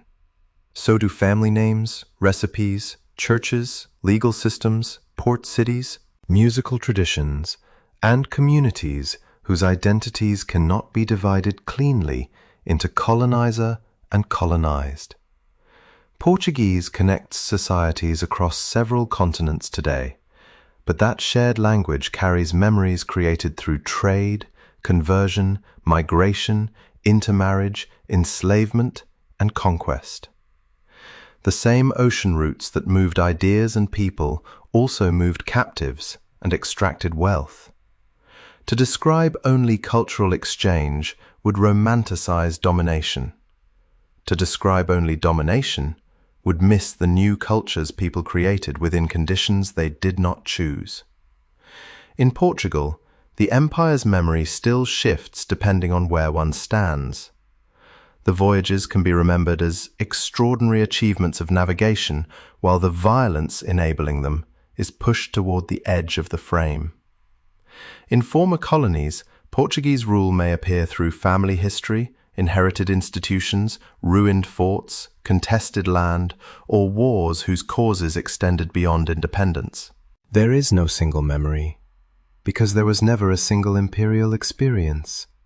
A merchant in Macau, an enslaved woman carried to Brazil, a farmer compelled to grow cotton in Mozambique, an African soldier in Guinea, and a family fleeing Luanda in 1975 all inhabited the same empire from positions so different that the word itself can conceal as much as it reveals.